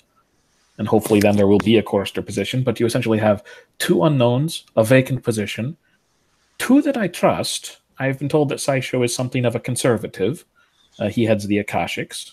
And also, I do trust our own order. So Master Croshaw it should be reliable for this. But that's 2 to 4 with 3 unknowns. The entire point of us coming here tonight was to see if you could, 1, verify that we're not insane, and 2, bring this to the attention of those outside the city who might be able to come in and deal with it. Given the number of people involved here. Before we do that, which I will absolutely do, you two are going to have to be willing to do something that may be a little bit more intimate, or something you might be uncomfortable with. There's that moment where his expression goes, "Go on." No, I'm just kidding. I'm kidding. Which out of character, which 2? He points to. He mainly looked at Stephanos and Rupert. Not Rupert. Warwick. Okay, that's me. Okay. Rupert, was there anything you were witness to? I wasn't present for many of these events. I was present on the Leviathan mission when Yuki was infected and left in a stasis pod. I was present on the bridge when Sketch murdered the prisoner. And I filed reports and attempted to press charges. And he is familiar with the House Dene incident as he has been studying for it. I've been doing extensive background research on the Dene matter. But that was 1,000 years ago. I'm not sure that's directly relevant to these events. Let's hope not. Well, with Eliza and the chip being associated with those who seem to either be either ignorant or willfully ignorant of the actions of Yuki, and willing to aid and abet her, and the virtual adepts, someone has somehow, in my mind, gone out of their way. Either this is supreme incompetence, or there is a serious corruptive element occurring within the traditions to burn ourselves from within. And we need to stop it. I need you 3 to let me do something to you. And I know you may not trust me, but frankly, this is more important than all of us. If I didn't trust you, we would not have come here. Fair enough. Go on, sir. You will let me go into your minds. And the mind shield drops. And I will take your memories, put them on several items, and I will attempt to verify them. Once I verify them, hopefully I will be able to get help. Go ahead, Rupert. Take it down. Come with me. All right. Okay. Does Rupert take down Kurzweil's thing? As you wish. He lowers Kurzweil's mind shield. I assume I can do that? Is that how it works? Yeah, you can let go of any effect you wish. Did he say Rupert had to lower his also? And by the way, we can just say we're suppressing it, I think, right? I can't. I don't have any mind right. spheres. That's right. I can suppress mine. That's right, and so can Rupert. I cast the mind shield on Kurzweil, so I assume I can suppress his mind shield. I think if it's not targeted, if it's not actively maintained on yourself, because I don't know, ST call, can he? Sorry, do you want to do what? Well, He wants to suppress cast the a durational mind shield on Kurzweil, but he hasn't got mind. Can I suppress that mind shield? If it's the effect you made, I would say yeah, you can. Fine. Okay. Cool. Then we can suppress all of our shields. Yay. Okay. You will look at Stephanos. Wait. Do you have any other witnesses you can get from me? Let me think. Miss Asuka has memories about some of this. She did not witness either of those events, but she has intimate knowledge of this, of the Leviathan incident. Those memories are very traumatic for her. She's not responding at the moment. He looks at his phone. Let's see, anyone else? Kurzweil, was your familiar present when you had this meeting? Negative.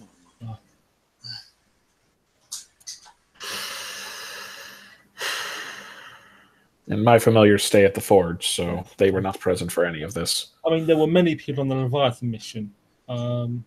I can compile a list of who was present, but I do not have close connections to most of them. But those are not the events of prime interest, are they? Also, I'm saying, which events are you wishing to get a list of who was involved? You already asked me who was involved at the Archbishop's office. Out of character, what did you say? Basically, we're trying to figure out. You asked if we had any additional witnesses. He's like, well, I don't have close connections to these people, but I can again give you a list of who was there. I don't have means of contacting most of them. Very well. Give me their names. I know you said Samira, Eliza, and The Leviathan incident had many people, 2 teams, which then merged into one. Let's see, Sketch of the Ecstatics, Eliza Hoth of the Euthanatos, not Euthanatos, Etherites, apologies. Also Hyun, who was at the time unaffiliated. I do not know if he has chosen anything since then. Also Miss Asuka Langley, who was a defector. Let's see, Rupert Gallows here of the Hermetics. Also Eric, insert last name of Mark's character because I always forget it. He is also unaffiliated, somewhat recently awakened. He was with me. Yuki Kimura, of course, who, I mean, if you could find her, that's a separate issue. I'm trying to think who else was there. A win rate, but he is now dead. He died on that mission. So we can't really ask him anything. I'm mainly talking about I need at least 1 or 2 others of what you described in Agrabah Nights. Oh, what happened in the mission. That list is much shorter. I mean, Okay. I assume the staff Agrabah Knights would also be present. And, I'll have to check with them. And the bouncer. Yes. It was a The soldier. bouncer definitely would remember. He was, I believe it was very specific. When I went to go check on him after all was done, he would at least have witnessed the Faust thing. He did not come with us into the space that the Archangel pulled us into, but he was faking when he was knocked down. He broke his back and did not wish to be ended, so he just stayed down. He likely heard everything Faust said. Okay.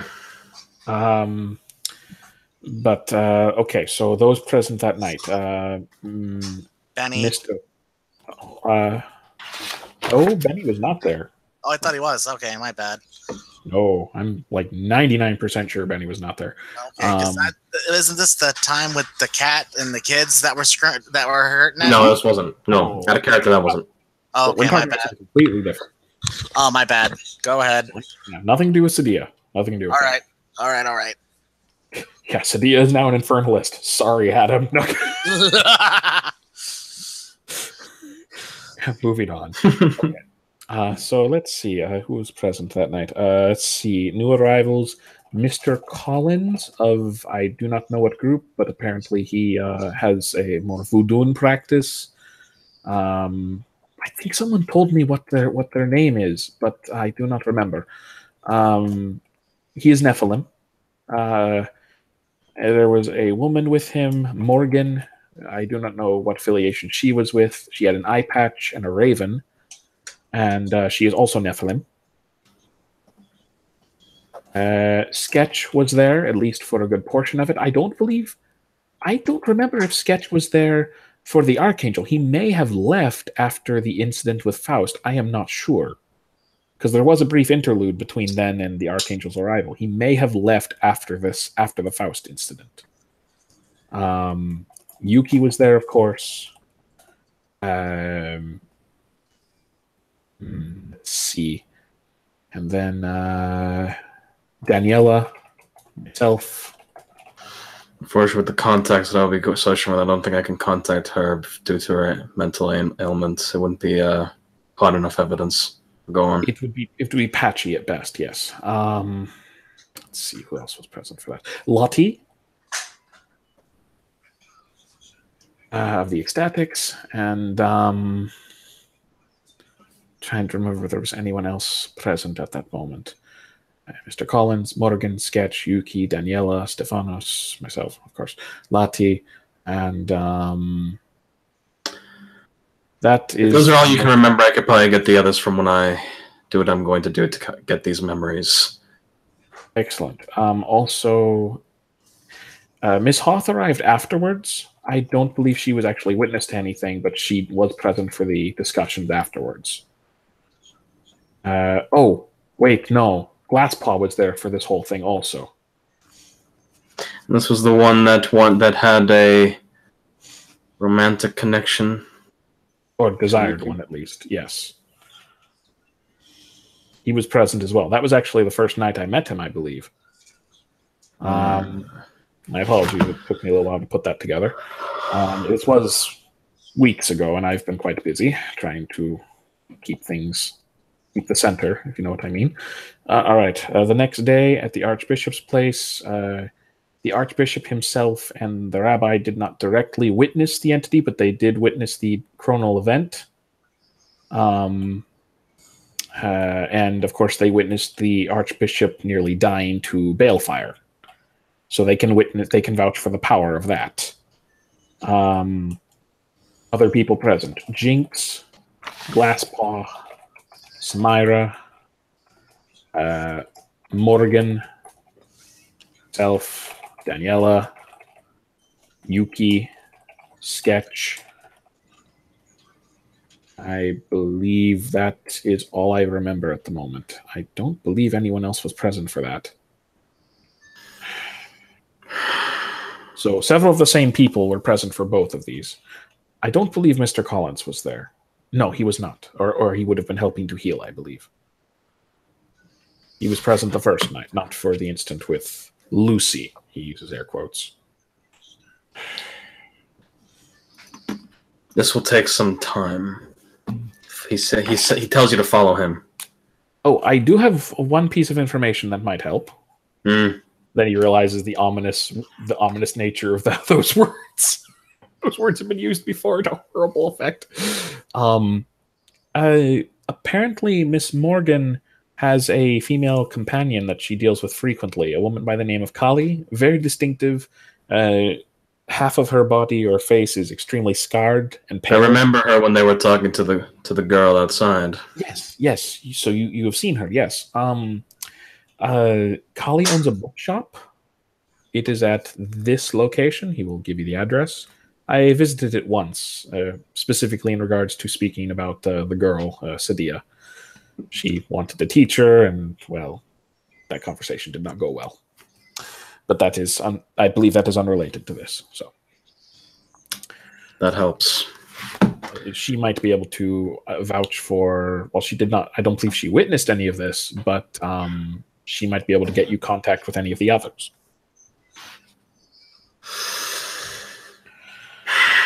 Follow me. All right. And we're walking. So he takes you to the back. He opens up the back room door, and you just see an endless hall of oak wooden hallways. An endless hall of hallways? Sorry, an endless hallway of doors. Oh, I'm thank God. getting a bit tired. That's okay. I was worried you were getting non-Euclidean geometry. You follow him through these vast hallways that are made of oak. And the doors seem to be made out of some of them passageways, some of them separated with only a curtain. He takes you to one with a blue curtain, and he opens the way and gestures for you guys to go inside. He'll follow. Yep, Kurzweil too.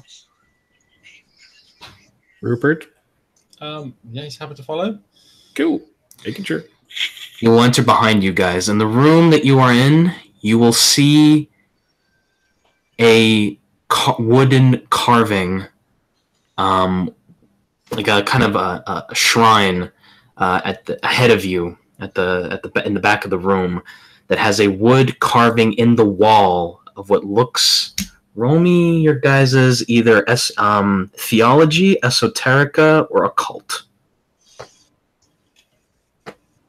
I actually have esoterica. It's in high ritual hermeticism type stuff though. But No, that wouldn't apply. Okay. What were the other options? Theology or occult. I've got theology. All right, you can roll that. Okay. Intelligence theology, you said? Yeah, intelligence theology. Okay, let me roll that. Difficulty, sorry. 6. Ooh, many. That. Rupert, I will tell you what that is in a sec, Rupert. All right. 3 successes over here. Just- Nowhere near as good as him. I guess I got a speciality in because keen-edged mind speciality. Nice. This seems to be a carving. Kurzweil, are you going to roll? Yeah, I'm working on it. Just firing up Discord right now. Okay. We didn't expect any dice tonight. No, I'm just kidding. All good. I got one in occult, so I guess I'll do it. Oh, I got, looks like, One. crap, 1 sucks. Kurzweil, that appears to be some kind of Hindu deity. The other Okay. two, you know exactly what that is. Rupert, you identified immediately. That seems to be a really accurate and extremely detailed carving of Vishnu, the preserver deity of the Hindu pantheon, and can also be interpreted in some ways as the preserver of truth. Uh-oh. And sort of the Weaver, I guess. Sort of the Weaver. A different facet, yeah. If a avatar of the Weaver or of Stasis, you might think. He says, "I want you all to sit," and he points his cane. One of you here, one of you here, one of you here, and it's in the form of some kind of somewhat like a triangle. Okay, sitting. So I'm. OC, can you? I'm not clear on the room. Are we sitting like before the idol? Or are we facing each other? Yes, you're sitting before the idol, or in the middle of the room where there is an idol. Okay. Now, if Rupert is asked to start praying to it, No, Rupert is. I was about to say. With respect, I'm afraid I must decline. He stares into you. Um, Why? because of my own faith, I do not wish to sit before an idol. I am happy to consent to a lie detection spell. You'll appreciate the Hermetics have traditions and are very reluctant to consent to deeper mind probes. If my friends wish to do so, that's entirely their business. I mean, I wasn't present for most of the events they described in any case.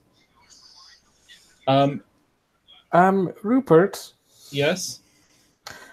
Remember the conversation you had with me about what was the Dene's chief mistake? Yes? Maybe you should repeat it. I assume you're referring to the fact that they refused any investigation. Yes. I've said I'm happy to. I already did the lie detector test. Good. And I said I wasn't present for most of the events anyway, but I'm happy to respect your faith practices. I hope you respect that my faith has moral objections to idols. I mean, could you not just simply say that you are not in any way worshipping this thing and simply sitting near it? You are not worshipping the idol. You are simply sitting. No one is worshipping the idol. I'm the one doing the worshipping. Does that make it any better? He's going to take a long moment to think on that. You don't even have to look at it.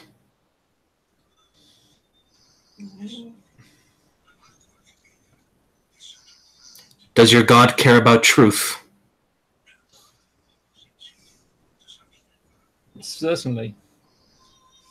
Do you wish to bring any shed of light on the truth? I thought we'd done that already. We're trying to do more of it. More of it so that at least people won't get secondhand information, but the actual eyes on the events. Rupert, your memories in this case, while I understand your concern, your memories in this case have more value than either of ours. Kurzweil and I have only been awakened for less than a month. You have been awakened for years. You can look at the memories. Once I attain them, I will only be getting what I need. The rest is safe. Thank you. That answers my concerns as a Hermetic Magus, but I also have my concerns are as a Catholic with an idol. Do you really think that an entity that is representing the vast concepts of infinity cares about an idol? When truth needs to be found about infernal corruption within a city, where people are dying, being raped, killed, and worse, do you think your God will care?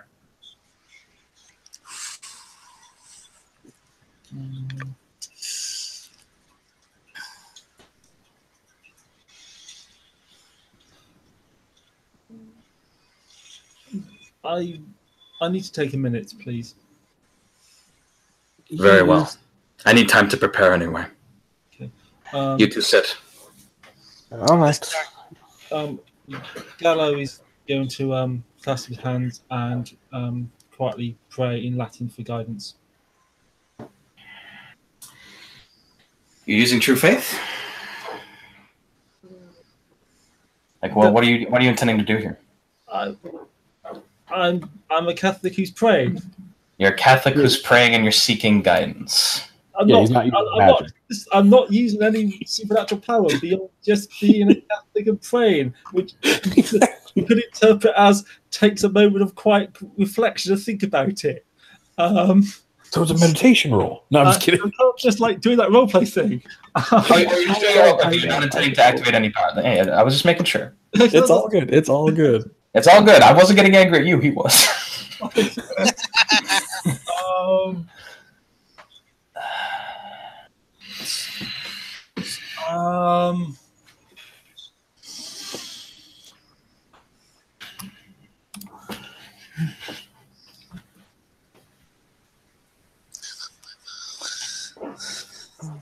So he's he's quite speaking quietly, but if some people try to hear, they certainly can. Our Father who art in heaven, hear our prayer. I stand at a crossroads and come before you for guidance, our Father. I seek to do what is right in thy name, to combat the evils in the city. This pagan before me, as far as I can sense, is a man with a good heart who means well. I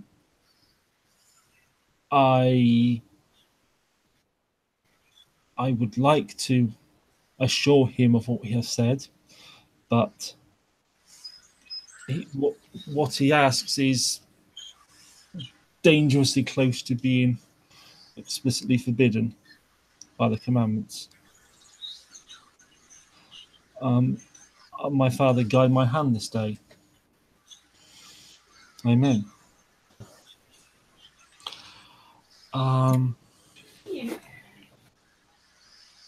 He'll also take a moment to look over at Vishnu, and he can, at the very least, he can admire it as a piece of work of art.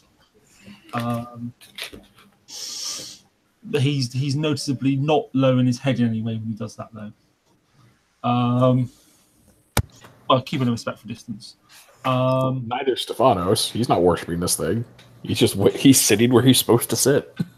Yep, Kurzweil. You can see that he has a bowl filled with this blue sand, and he begins to, in Vedic script, in a really cool way, actually, because in Vedic script he begins to inscribe it in various different colors, almost like a mandala. Okay. And he's centering this really, and some of it's blue, some of it's almost like this crystalline kind of sand, some of it's yellow, some of it's gold, and some of it is with hints of red. As he almost takes these bowls of sand and inscribes into this very almost this very beautiful mandala-like pattern. Kurzweil's just really absorbing the sacred geometric patterns. He thinks they're beautiful. You can tell he's like got this little smile on his face, and he thinks it's absolutely gorgeous. Gallo will walk over and take his seat. Don't open the window. I've thought on the matter. Smiles at that way of looking at it.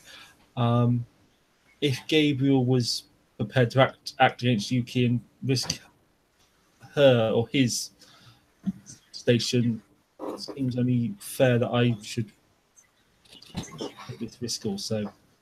And I will confess afterwards. Please continue. So you have sat before the idol? Yes. You have lost true faith. No, I'm just kidding. The idol cracks, the true faith courses through it. Invoke your true faith against the statue. No, don't do that. Please don't do that. I don't know what you mean. Invoke true faith. God decides when it happens. Cool. Anyways, moving on. Moving on, he takes some extra time. He lights some incense by the on top of the by the idol and places the bowls back in their proper order. And you sit down, right, Rupert? Yes. He quickly he puts bowls under. He says, "Hold onto these bowls. All you need to do is to hold them. You don't need to work any magic." Kurzweil picks it up and holds the bowl.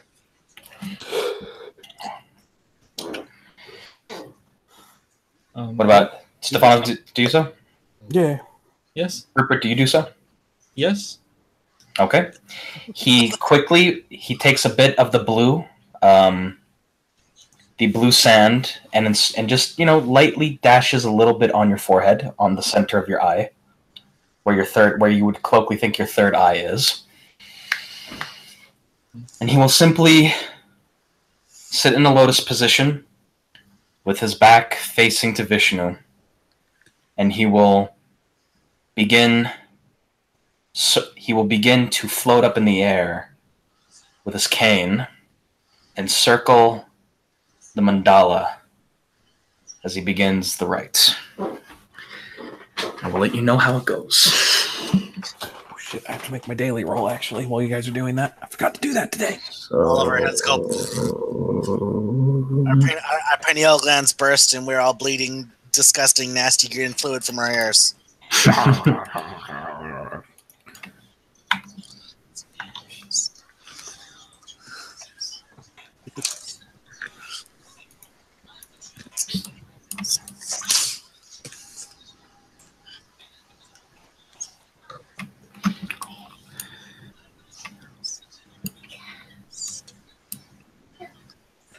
Okay. Roll now. Hold on, I'm gonna make him a roll. Make him a roll.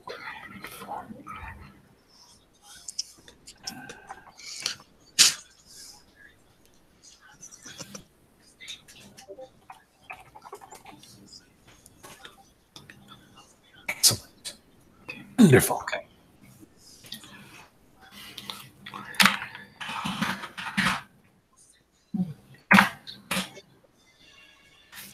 Coincidental. It's 4. It's 2. Minus the 1 because he's doing. It's difficulty 4, so we got.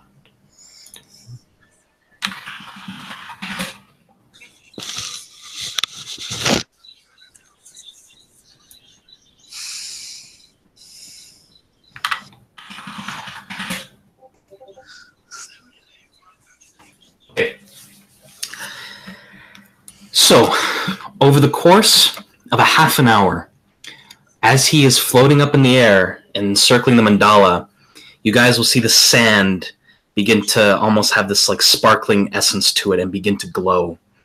The patterns of the mandala will almost kind of cause your mind to really almost, you guys will feel almost this, not euphoric, like this mental enrichment that almost in a very, very profound way allows you to, for a moment, experience divinity together. And for the first time, in whatever kind of experience you guys may have had, you feel like you are being watched over by the eyes of truth. Tears fall out of Kurzweil's eyes. You feel your mouths automatically, because of what you're seeing, this visual display of wondrous potential that is completely indescribable. Your mouths will begin to open on their own as drool will begin to seep down. You will feel a rubbing sensation in the middle of your forehead. And you almost be in like this trance-like state of like, oh my God, as you feel your third eyes open and you can see into this vast, crazy landscape where you see this one source of divine energy spill out into these avatar-like essences moving across this vast mandalic space. And this drool will begin to go down, and you kind of notice this. You see the memories. You feel him shifting through your memories. And you can feel them coming from your mind, swelling up into the bowl of your mouth, and then dripping from your mouth into the bowls in your hands. And you can specifically tell he's going for the specific, like you said, the specific memories that he was looking for.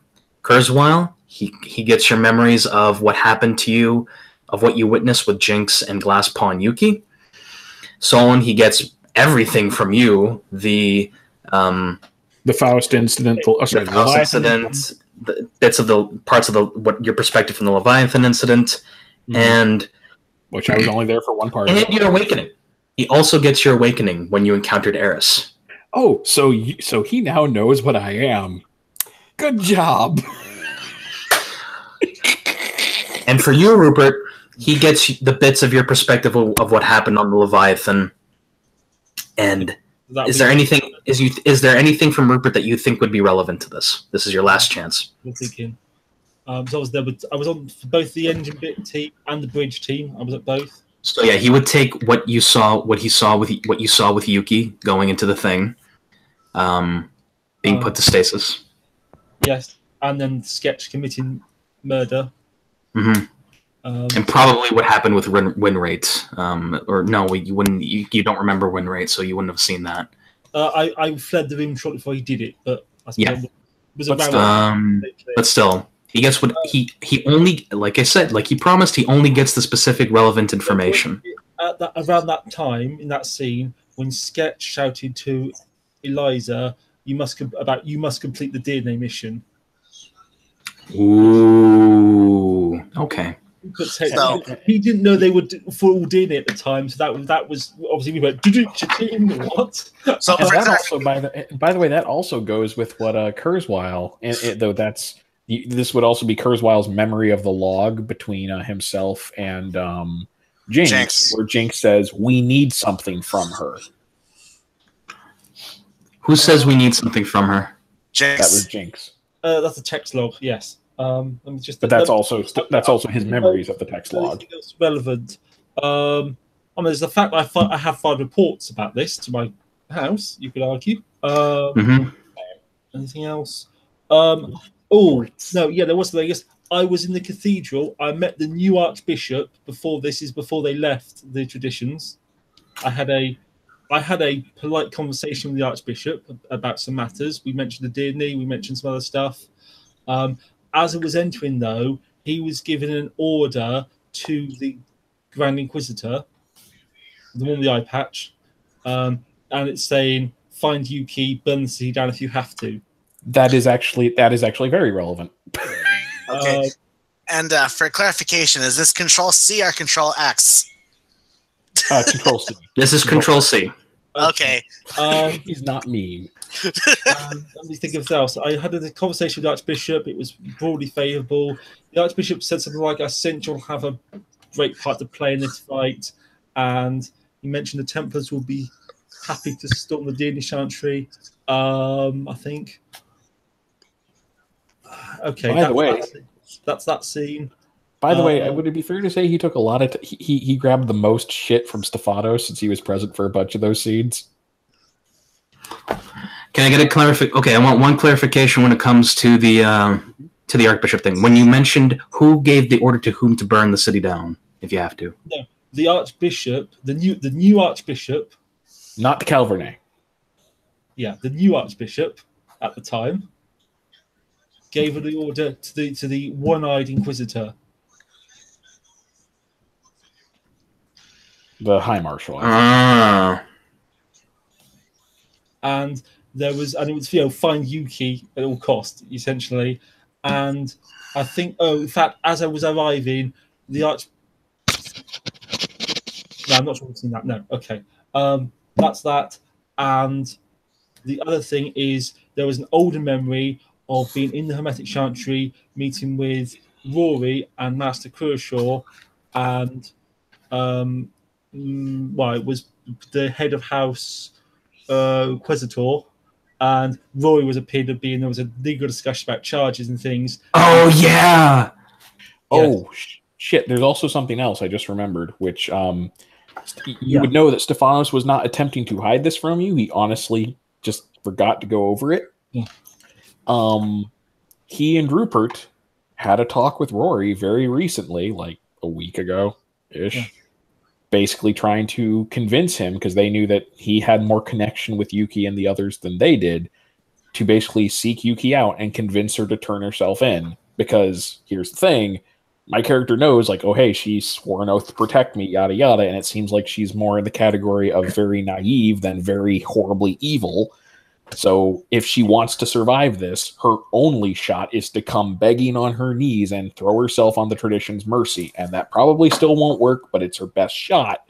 Yes. And also, very relevant, Stefanos blames himself slightly for this, mostly for the fact that there was probably a period, he thinks, where he could have indicated to someone else, anyone, the Canticlers, someone in the traditions, if he could just have gotten someone to listen, he knew where she was for a while. But that place had other people there, and he was worried they would get caught in the crossfire. He delayed. If I don't know how much we're including DNA matters in this, I guess we are. There was another long conversation with Rory about it, and some polite argument. Okay, guys, I have a lot to write down here, so let me go over things. That's fine. That's fine. You're like Okay. for sand. We got the Leviathan perspective from Rupert. Yes. We got Stephanos' perspective on the Leviathan, the Faust, and fucking Lucy. We got Warwick's perspective from Jinx, and that she mentioned that we need something from Yuki.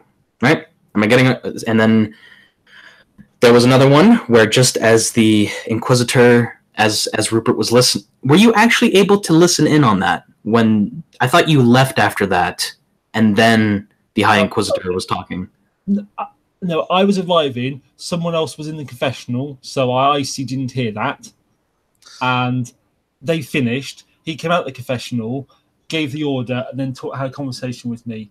And so I was assuming I didn't see the confessional bit, but saw the order being given. Was how I played it. I'm gonna verify that with Evan.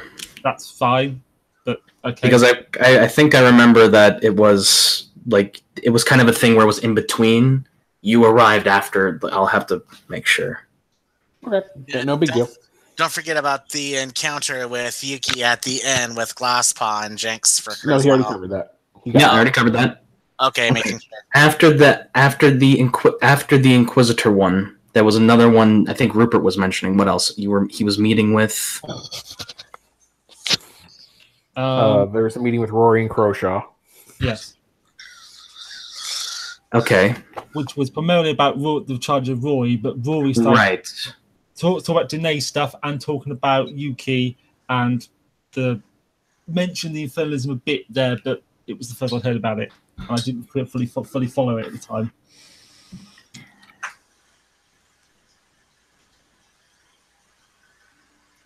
And that was mostly Rory saying, like, and I remember he said Yuki, like he claimed Yuki had infernalism or something like that.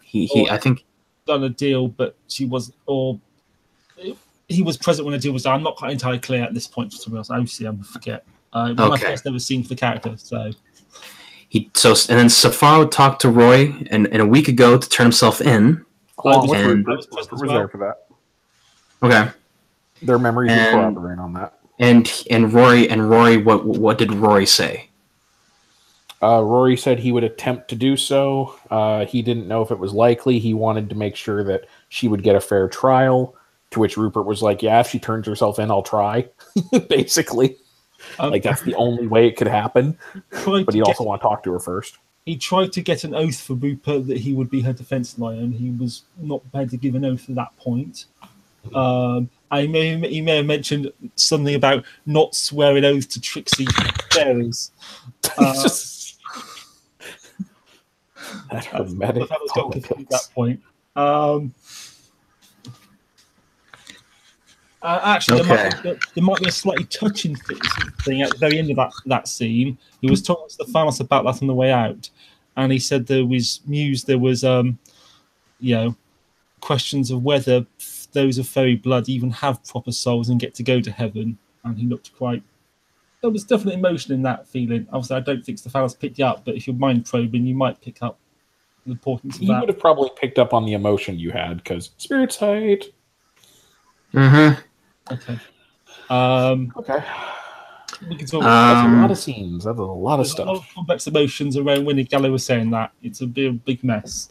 And Stephanos, if you want to know what magic this is using, it's using mind, matter, life, and spirit. Wow. Because he's imbuing it into a physical object. It's like in Harry Potter. Nice. Might actually need to make a few more rolls. Pensive. I mean, to be fair, you know the Hermetics probably have a pensive. They're like, someone was watching us. Oh, those 2 ones are not good for you. I'm spending a lot of willpower. That's fine. Oh, we all fall in the quiet. And then he botches so hard he falls into a paradox realm. And we're just like, So he has to stop. Alrighty.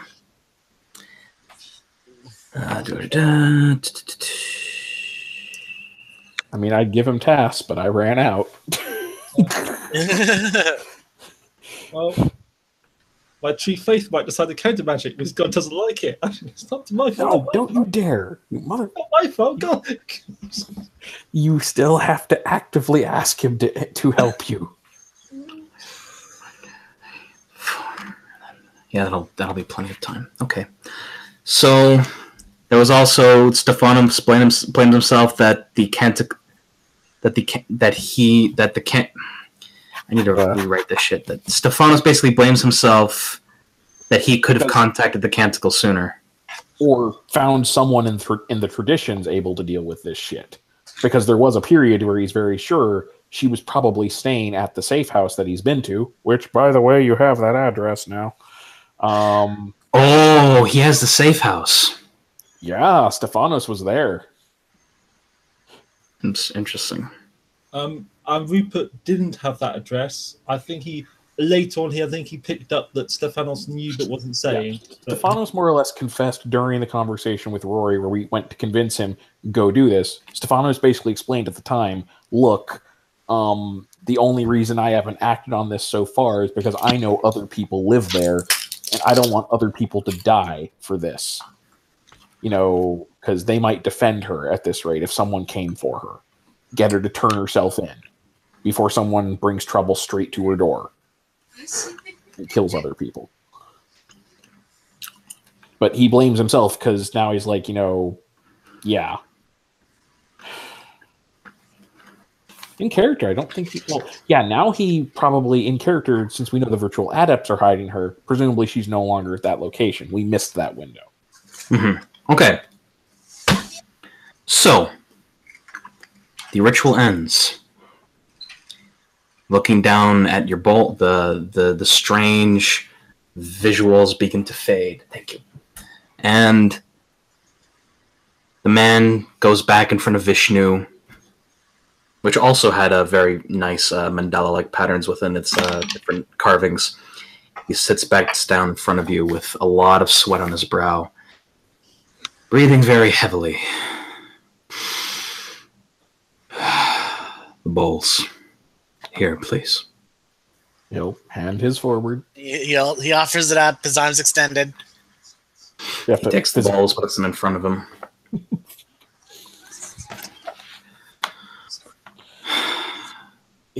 I'm sorry, Stephanos, that you felt so alone in trying to find help in your new time in this new awakened world.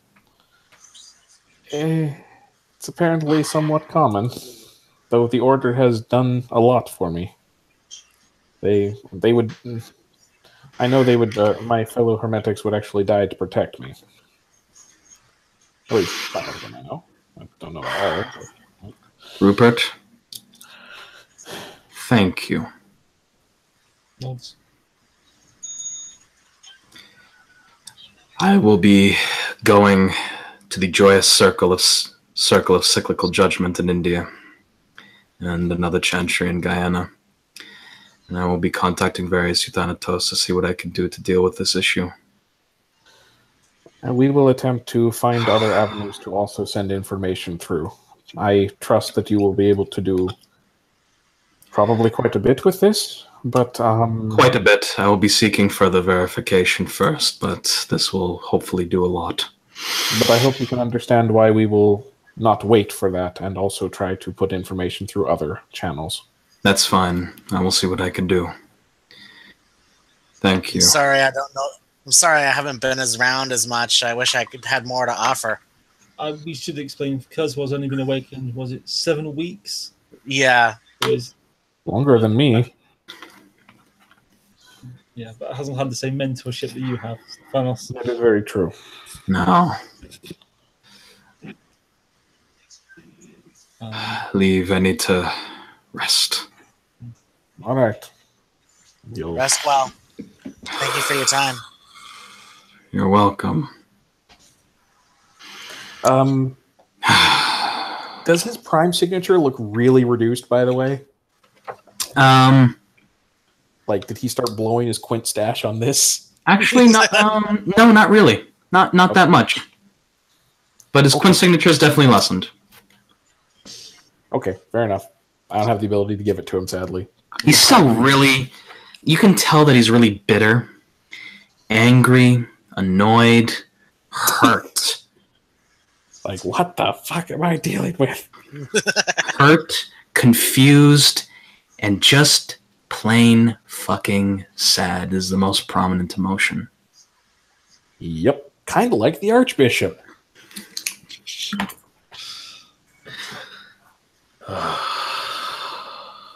So, filing out. Yes. Yeah. Ask us We're twice. later. There's very much an air of leave. ETFO, you bastards. Yeah, we're going. And unless you guys have any other post-mamble that you wish to do, I think that's a good place to end the scene. I think the post-mammal boils down to, that was nice. And then everyone looks at Kurzweil. And by the way, you guys have a little bit of like drool on the side of your cheeks. Yeah, Kurzweil wipes his face off, and he's like, that was a lot like being on DMT. Damn.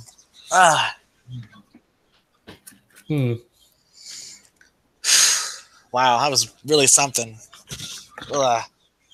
Thank you for being willing to submit yourself to that, Rupert. Thanks. I'm quite sure if you were to, the Archbishop is gone, but if he were to ever return, or you were to ever to find someone like him, well, no, I guess I could say this. If he were here, I think from what I've seen of him, he would understand at least. I'm not entirely sure if Noffy would understand. As I said, there are Hermetic Magi concerns about allowing such scribes, but what's done is done. I think my conscience is clear. I am confident it was for the best. Same. Of course, my judgment's a little bit newer, but I am not. This is what it took. My to say that I am not the Templars. I do not have quite their same objections. Well, if nothing else, it's an opportunity for psycho-spiritual involvement, right? Something like that. Well, let's get out of here. We shouldn't overstay our welcome. And with that, I can end the scene unless anyone has anything else. Nope. All right. Thank you, players, for playing. Thank you, watchers, for watching. It's been another scene in Darkness in Dublin. Get rid of that drool.